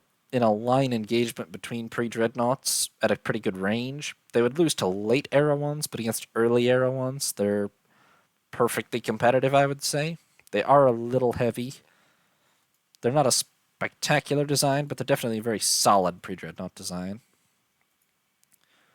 For sure, more impressive are for 700 tons heavier, the Arizona class with Arizona, New Jersey, Ohio, and Nevada, now built 8 years later, but these with 12 7-inch and 16 3-inch guns, the same armor and speed, but for that extra 700 tons, gaining 2 extra secondaries, and they're 7-inch instead of 5-inch, plus 4 more 3-inch guns. These are much more capable of standing up in a fight to even late era pre-dreadnoughts, but with that secondary firepower. These are, I'm pretty sure we've seen a few that would beat these, but not a lot. Only the ones with 8-inch guns, probably. And even them, a lot of them didn't have this much belt armor, so the Arizonas are quite competitive still. And then the most recent, Connecticut, Wyoming, Colorado, and New Mexico, the 4-ship California class. There were 5, but we lost one to a nighttime torpedo incident, unfortunately. Now, these are some of the world's heaviest pre-dreadnoughts, must be said, at 16,600 tons. They've got the same speed, the same armor again, but they're all the way up to 12 8-inch guns and 18 3-inch guns. Basically the same model otherwise, but the 12 8-inch guns does mean these things, in a brawl with other pre-dreadnoughts, pretty much between their armor and their armament, win against almost any other design I've seen on the planet. They are really quite powerful in a gunfight with their contemporaries. Obviously, the coming dreadnoughts will render them completely obsolete, but there's just not enough dreadnoughts in the world yet. At the moment, these are still only barely not the flagships or prides of the U.S. fleet by a year, and they're still the bulk of the U.S. fleet's battle line, as they are the bulk of almost every Navy's battle line, except Britain, which is the only one who's got a lot of dreadnoughts out. That being said, Britain also has the world's largest pre-dreadnought force by quite a margin still, with 25 of them in service, because they're Britain and they're broken. Their oldest are the 5 Caesar class: Caesar, Hannibal, Implacable, Irresistible, and Bulwark from the mid-1890s. These are quite formidable in armament, with 4 12-inch, 12 7-inch, 18 3-inch, pretty comparable to our Arizonas. Also in displacement at 15,000 tons, and in speed at 16 knots. However, they have a 7.5-inch belt. Even if our intel is wrong and it's a little heavier than that, that's sort of inexcusably thin for a battleship. These would be actually, against anything that could have a comparable armament, these would be. I am confident that our Arizona class, at the same displacement and same most characteristics, actually, just a few years newer, to be fair. But I'm confident that our Arizona class on the same displacement would pretty much rip them to pieces.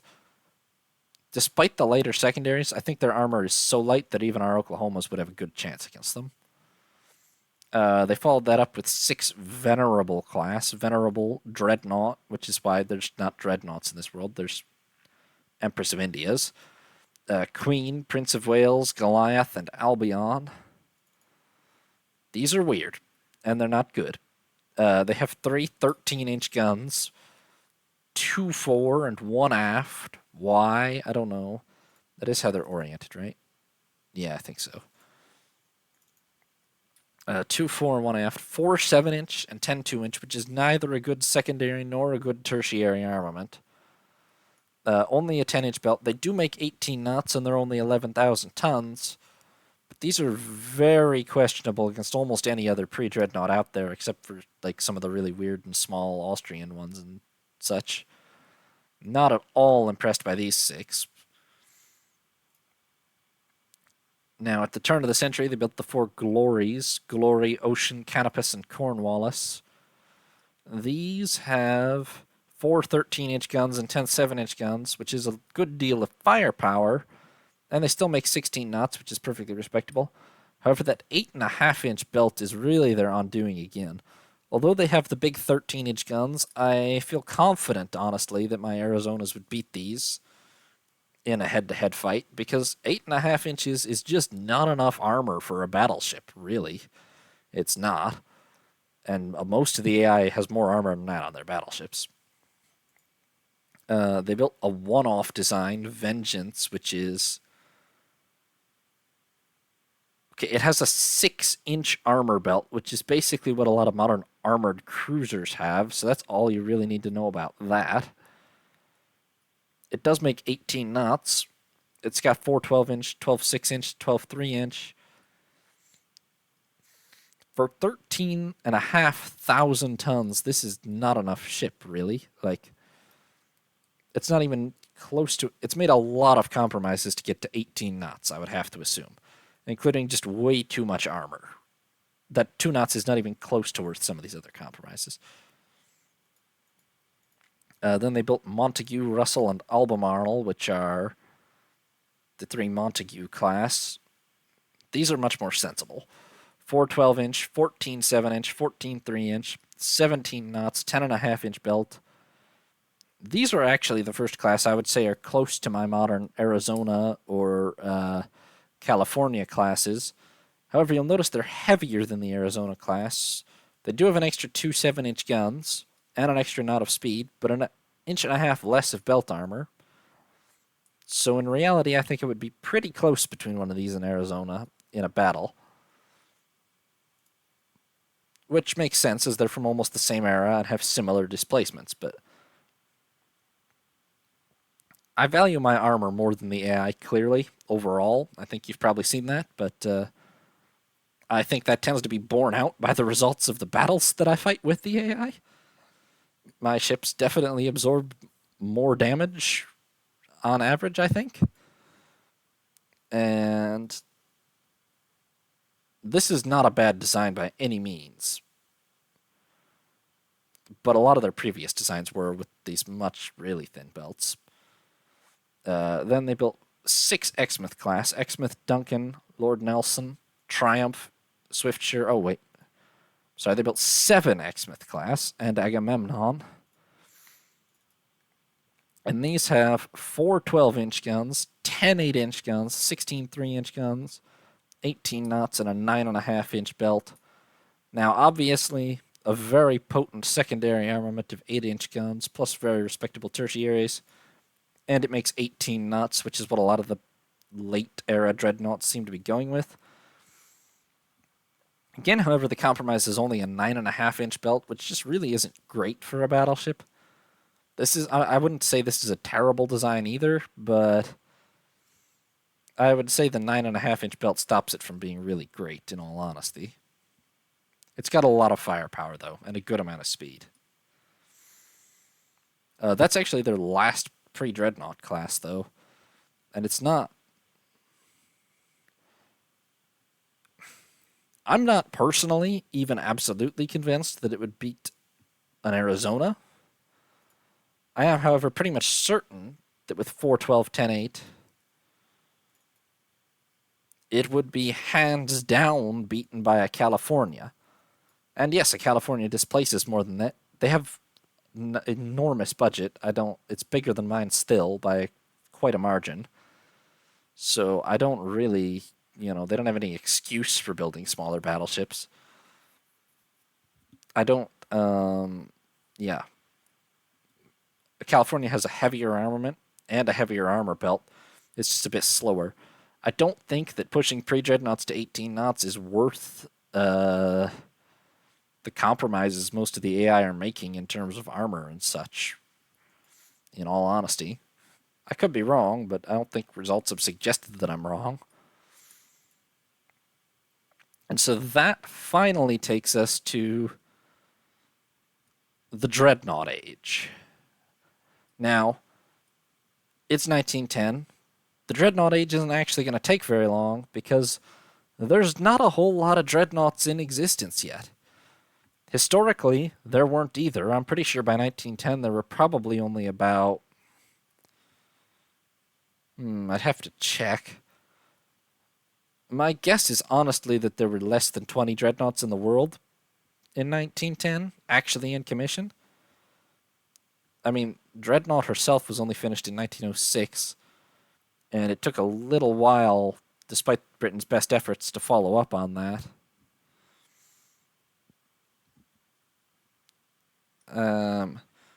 Yeah, and everybody else was quite slow to follow as well, so it's still very early in the Dreadnought Age. Britain is really the only country in the world with a really substantial force of dreadnoughts, which is what really terrifies me about them, among other things, but mostly that, honestly. We'll just look at battleships and battlecruisers together. They're sort of emerging as categories at this point anyway.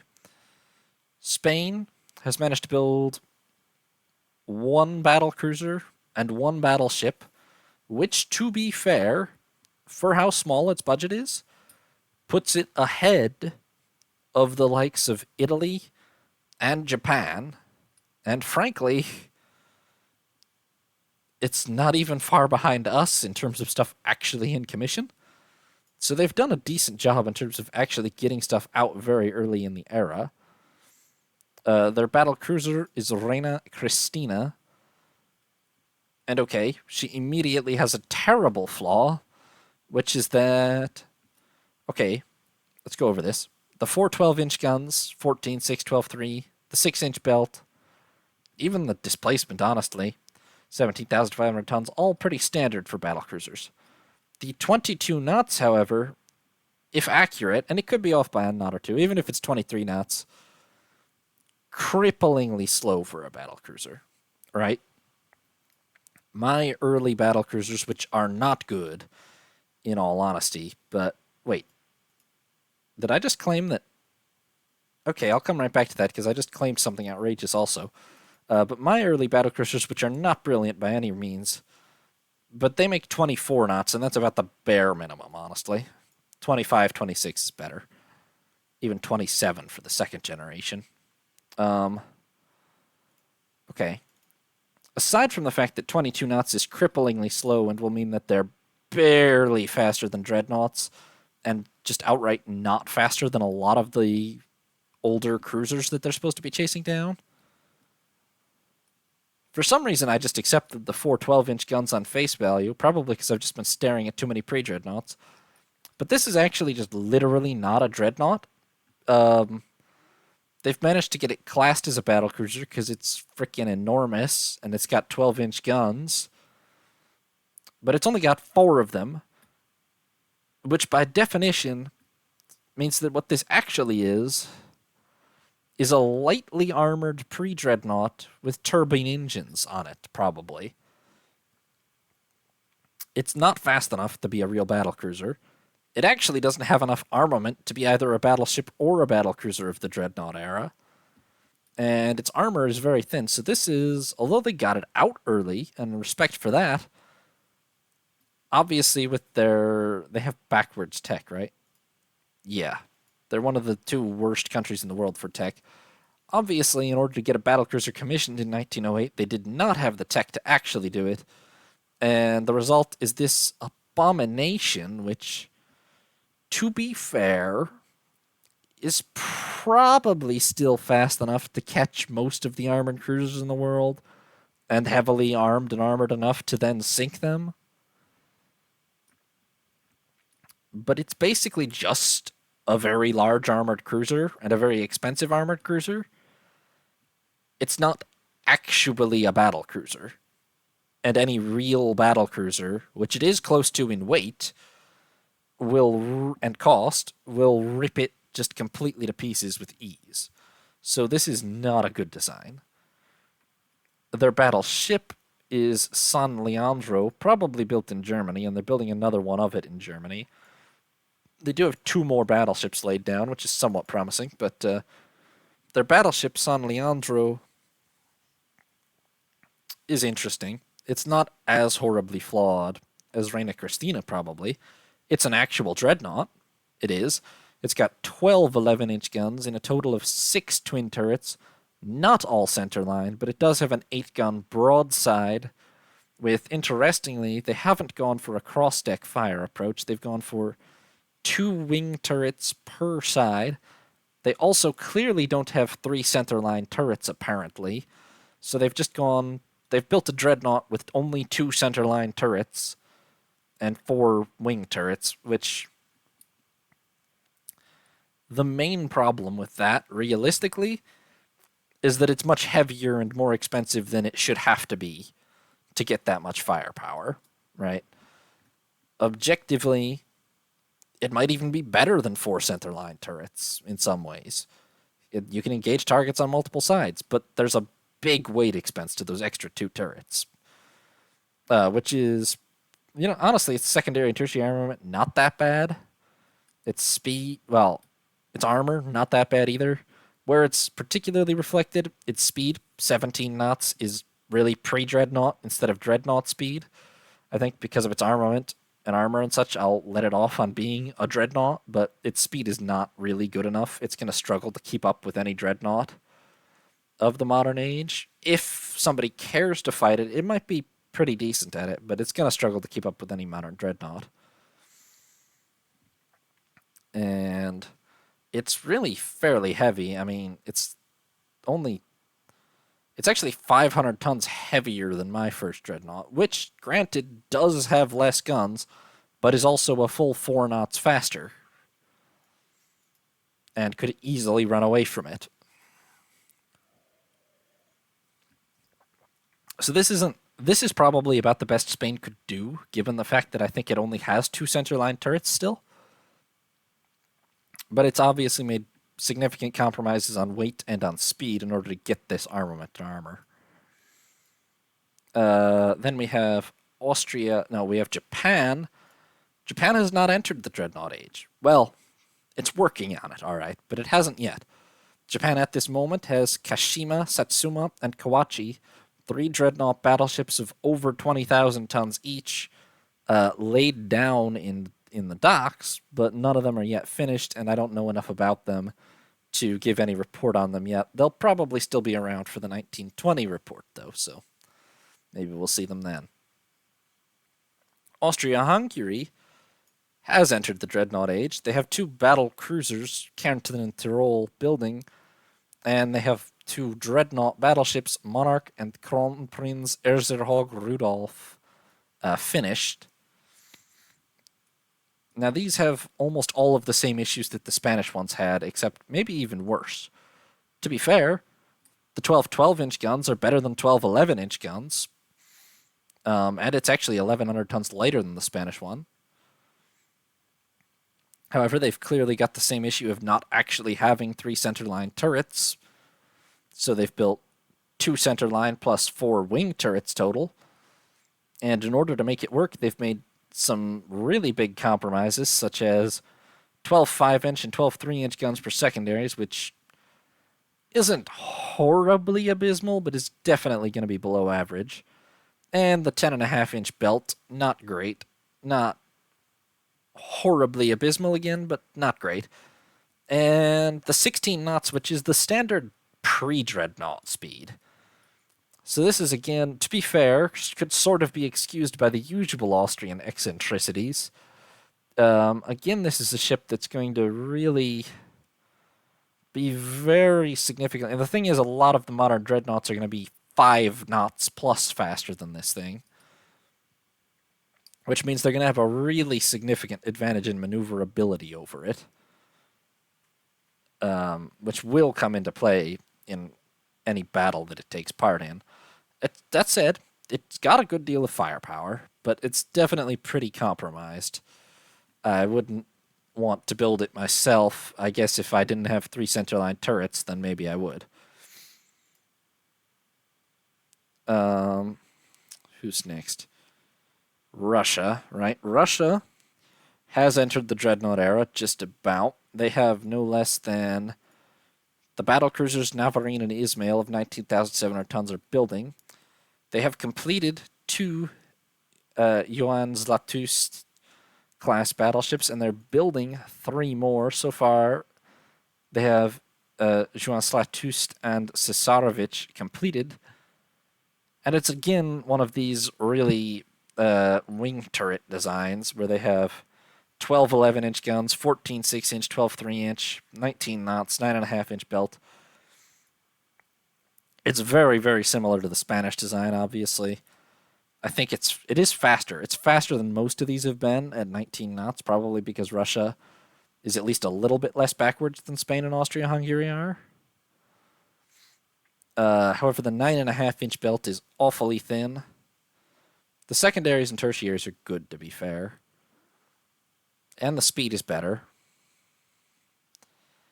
I don't know if I would clearly say it's definitely better or worse than the Spanish and Austrian designs, but it's a little less excusable from Russia than it is from them.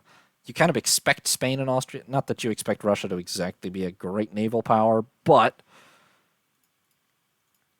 they have the budget of one. Currently, they have the third largest budget in the third largest budget in the entire game behind Britain and the USA. And they actually have advanced tech, allegedly, at least better than these 4.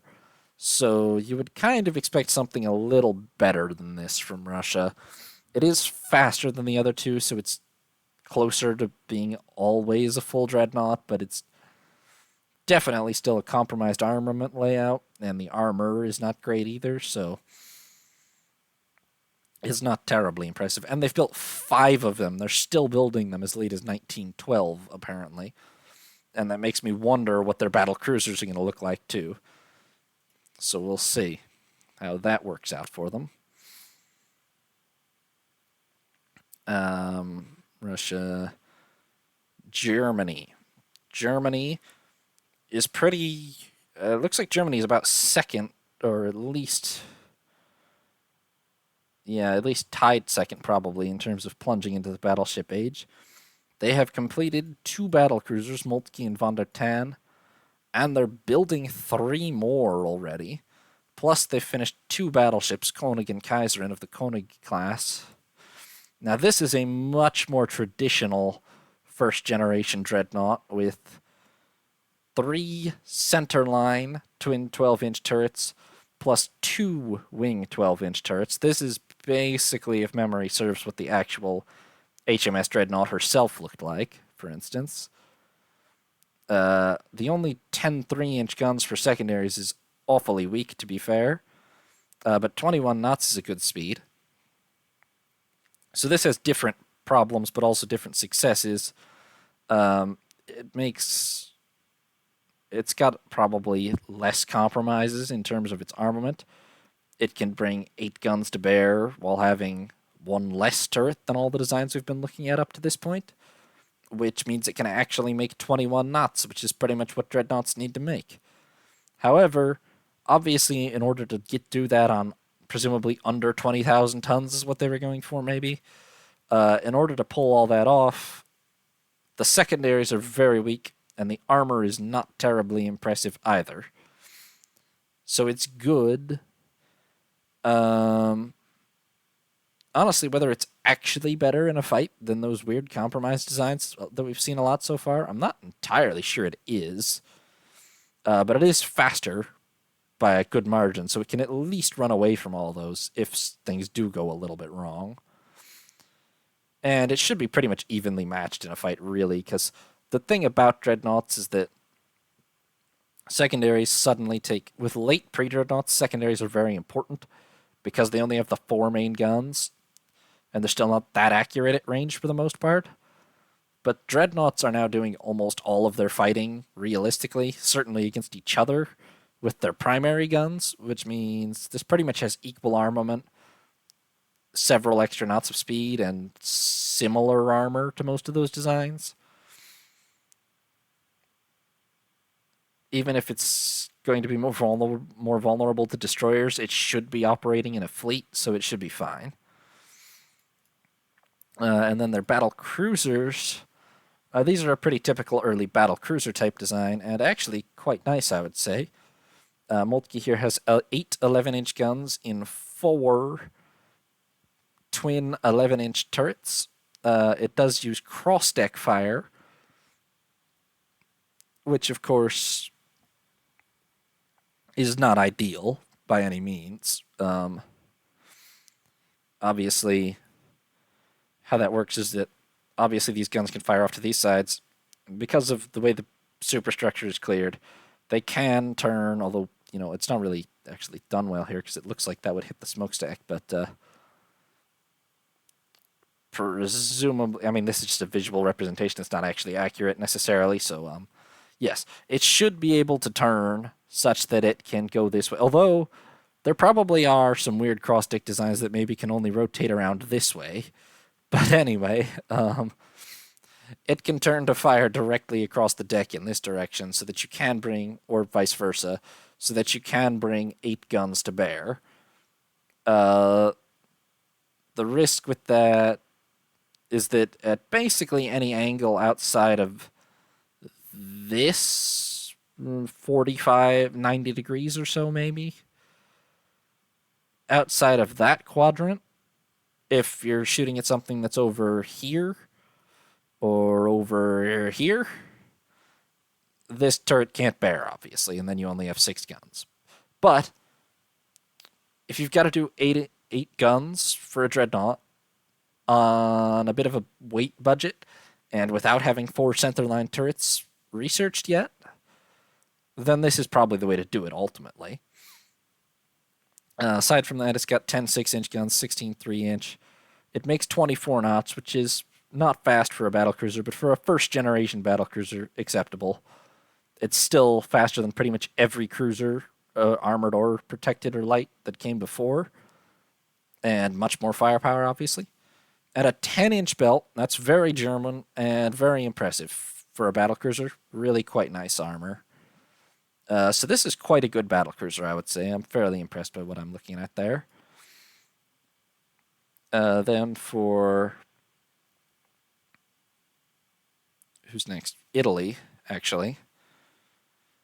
Italy is not quite as much in the Dreadnought era. They haven't gotten off to such a running start. Although their pre-Dreadnought fleet, as I mentioned, is very impressive. But they have the 2 battlecruisers that are under construction of over 20,000 tons. So far, completed is only 1 battleship, the Vittorio Veneto.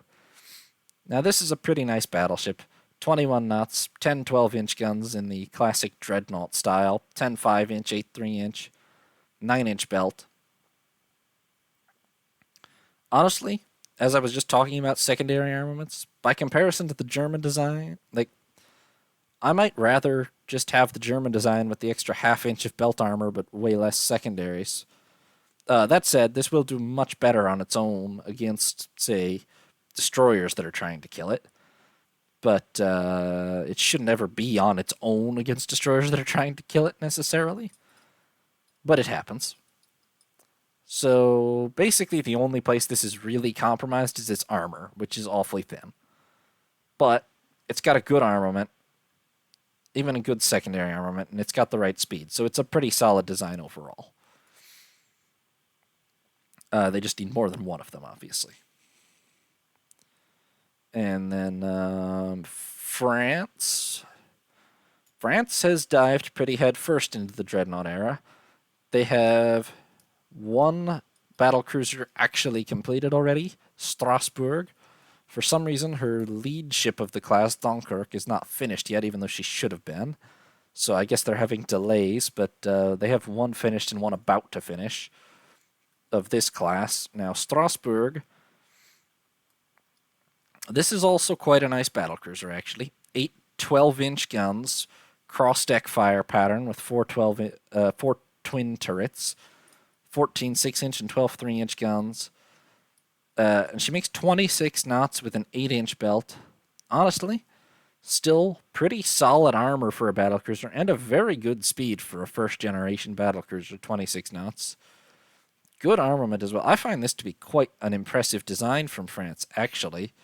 For a first-generation battlecruiser, this is pretty formidable. Obviously, more, cross-deck fire is not ideal, but it is what a lot of early battlecruisers have to settle for. I probably should have done it myself, but I went a different route. But it's not bad at all.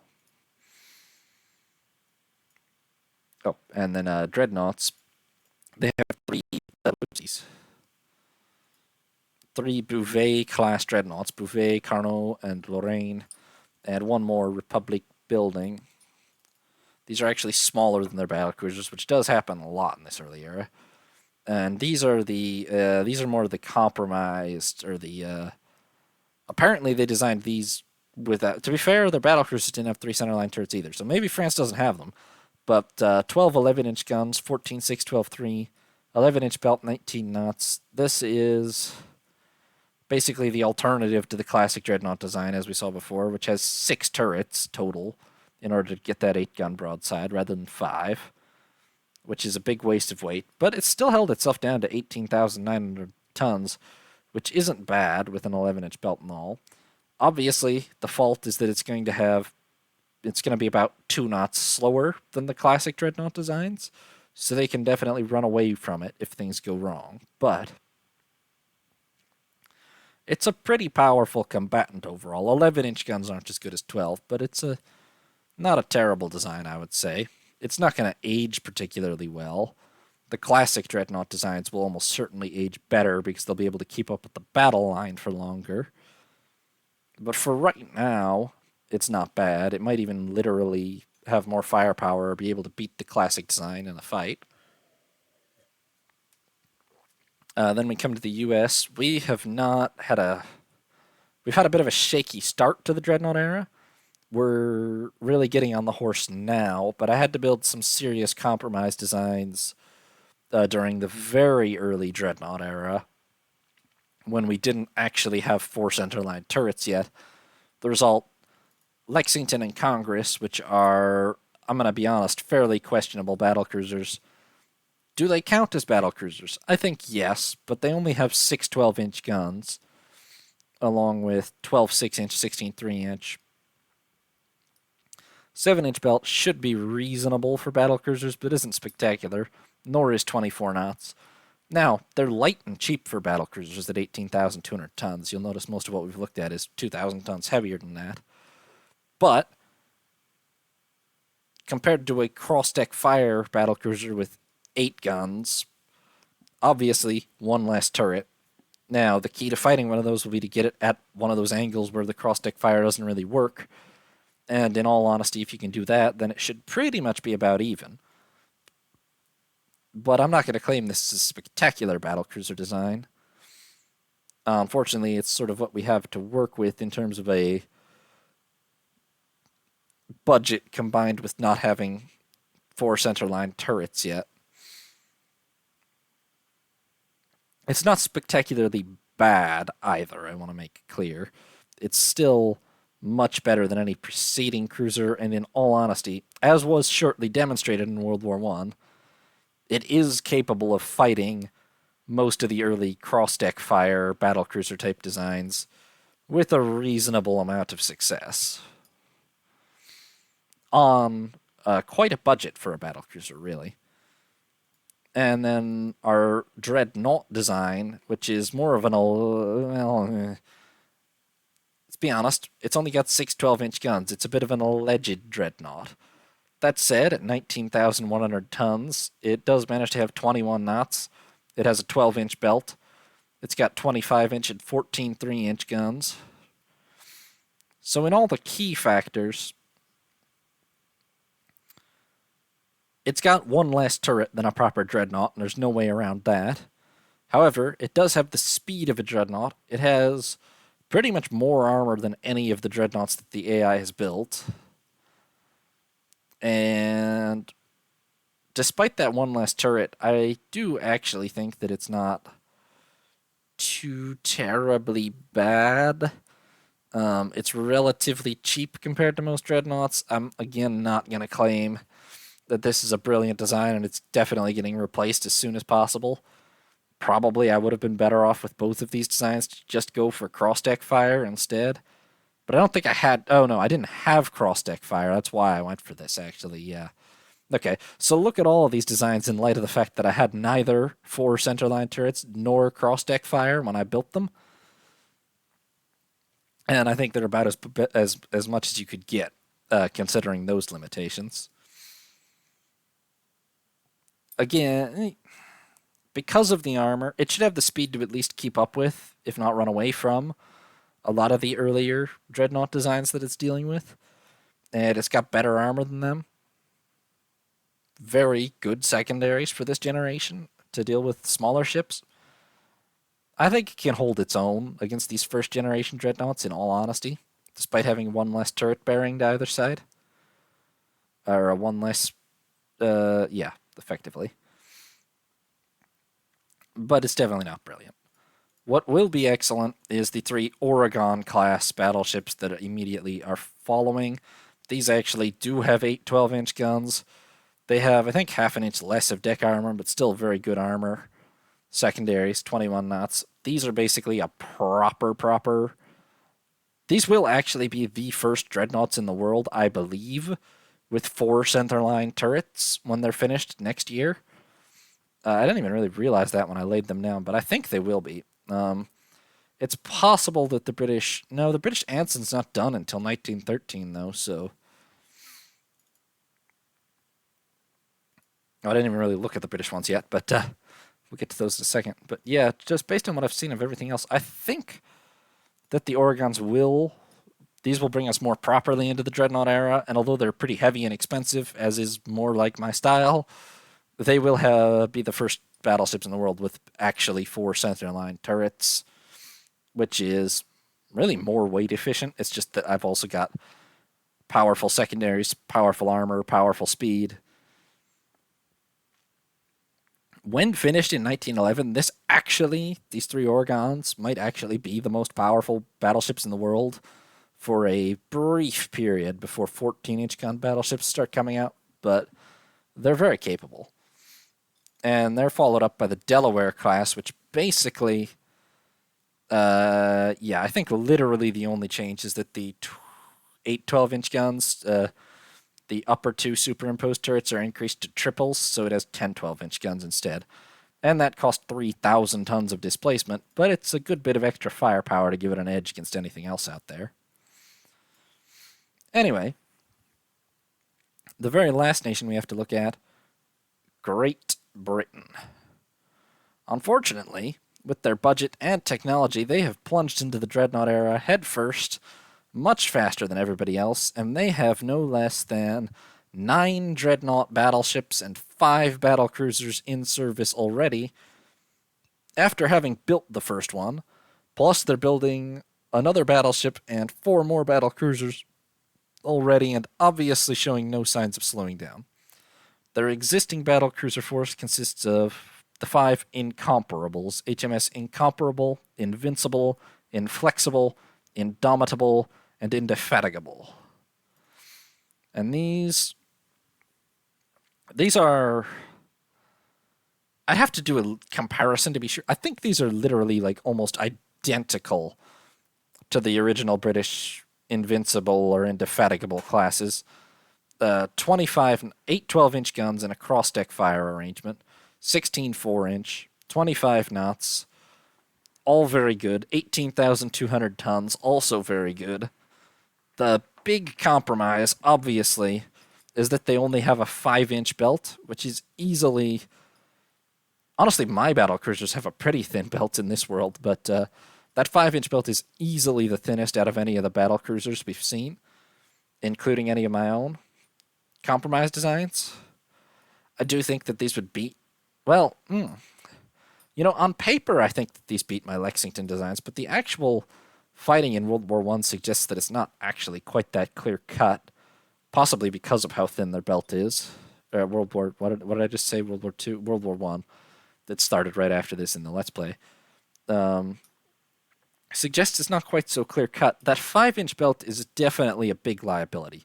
There are armored cruisers with more armor than that. Not that it wouldn't crush an armored cruiser, because it would definitely crush an armored cruiser this class, but against a lot of the other battleships around, yes, it's a little lighter and cheaper probably, but I would definitely take a German Moltke over a British incomparable. Now, of course, the Germans have 2 of them, and Britain has 5, and has laid down another class of 4 New Zealand class. So that's an issue for anyone who's not Britain. Anyway, battleship-wise, these are. I say dreadnoughts, and of course that's what they were in our original world, but in this world, the ships that started it all were the Empress of India's HMS Empress of India and HMS Renown. They have 8 12-inch guns. They actually only bear 6-inch guns to a side. 6-inch? No. They only have 6 guns bearing per side, with the twin turrets fore and aft plus 2 twin wing turrets. So these are sort of very comparable to my early battleships. These are actually very comparable, but probably clear-cut inferior to my first dreadnought design, allegedly. It's interesting, actually, because arguably this would not make quite as much of a splash as the real HMS Dreadnought would have, on account of, yes, it's got more guns, and it's faster, but it's not as much faster, and it doesn't have as many more guns, and the layout is sort of more clearly compromised with these 2 wing turrets. That's not to say this is a bad design, necessarily. I'm guessing Britain didn't have 3 or 4 centerline turrets yet. It's still clearly better than any pre-dreadnought by miles. Although I say that, in all honesty, I'm not even actually sure. There's probably some late pre-dreadnoughts with, 12 8-inch guns or something. 12 8-inch guns might actually be worth 2 12-inch guns, and then some, so I'm not convinced necessarily that it actually is better than some of the very most powerful late pre-dreadnoughts, but it's got speed enough to run away from them at the very least. Plus the belt is very thick. So this is a good design, but not a great design. It probably is not as good as the original OTL HMS Dreadnought by any means, but it did kick off the revolution in this world, so you got to give it something for that. They followed it within literally the same year, apparently, by no less than 1, 2, 3, 4, 5, 6, 7 Benbow classes: HMS Benbow, Bellerophon, Collingwood, Centurion, Repulse, Superb, and Royal Oak. Now the Benbows also don't really have they're pulling a different, and to be fair, more effective trick, but they have cross-deck fire, right? And they make 21 knots, and they've got 14 6-inch secondaries, which apparently stick off kind of weird like this because of how it's been rendered. I'm not actually sure I prefer this design to Empress of India on a fundamental level, but it's definitely got more firepower. It's just that it's also got 2 inches less of belt armor. Okay. At the right angles, it's got an extra turret per side bearing. That's worth a lot. It's got an extra knot. It also has 2 inches less of belt armor. And I'm not sure I would actually rather have 14 6-inch guns than 24 4-inch guns on a dreadnought, right? Because these are going to have trouble hitting destroyers, probably. Relatively speaking, anyway, and there's less of them. They will be more effective against cruisers, but you shouldn't be getting close enough for 6-inch guns to work properly against other battleships and cruisers with a dreadnought, you know? So I'd probably rather have these. So this is actually the absolute. I mean, this is almost all of other 9 ships. The 7 Benbows are the majority of them. I'm not too convinced about them in all honesty.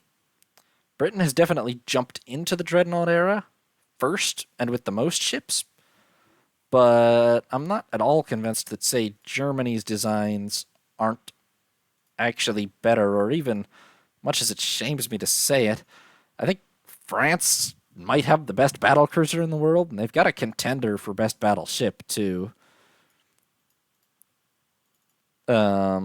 With the exception of the fact that I'm about to finish the Oregons, which are definitely going to be the best battleships in the world until Britain's Anson is finished.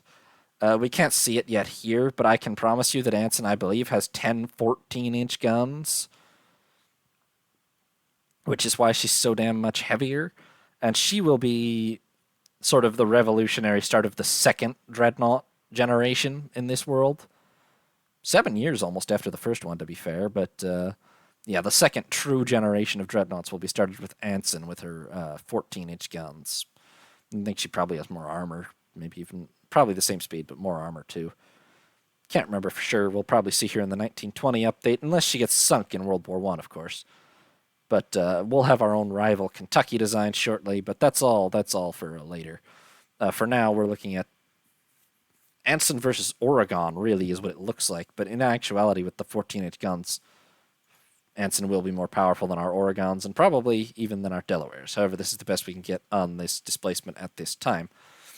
So overall, that's the state of the world in 1910. We do now have the second largest fleet in the world in the U.S. Britain has still by far the largest, which is unfortunate because we're about to go to war with Britain, as we know, because this is hindsight speaking here. Overall, the Dreadnought Revolution has just about gotten started, but not gotten too far across the world. Everyone is still pretty much on their first generation designs, except for Britain, which has just started work on a proper second generation. I would call our North Carolina and Lexington class more of a 0.5 generation, and these are our proper first generation. But arguably, these are almost more like a 1.5 generation, with actually having 4 centerline turrets, but not bigger than 12-inch. They'll be better than everyone else's first generation, but not better than the 14-inch second generation. So it's certainly interesting. And I mean, to see how all this plays out to at least some extent, you can take a look at the continued parts of the Let's Play campaign, which show the USA's war with Great Britain and France not long after this, and Japan and Austria-Hungary were also involved. The next special will be, of course, in 1920. By that time, we'll be obviously very late into the Dreadnought era, and I would expect plenty of second and even third generation Dreadnoughts and battlecruisers to be pretty much dominating the seas by then. Maybe some people other than myself will even have built new light cruisers by then. Maybe. We'll see. Probably by then, all of the pre-Dreadnoughts will be either gone, or maybe a couple will still be hanging on. Probably they'll pretty much all be gone, though. Yeah, we'll have completed the transition that's just starting now by then. So see you for that. See you then, or in the next part of the Let's Play campaign, if you're watching that. Thanks for watching, everybody. Have a good day.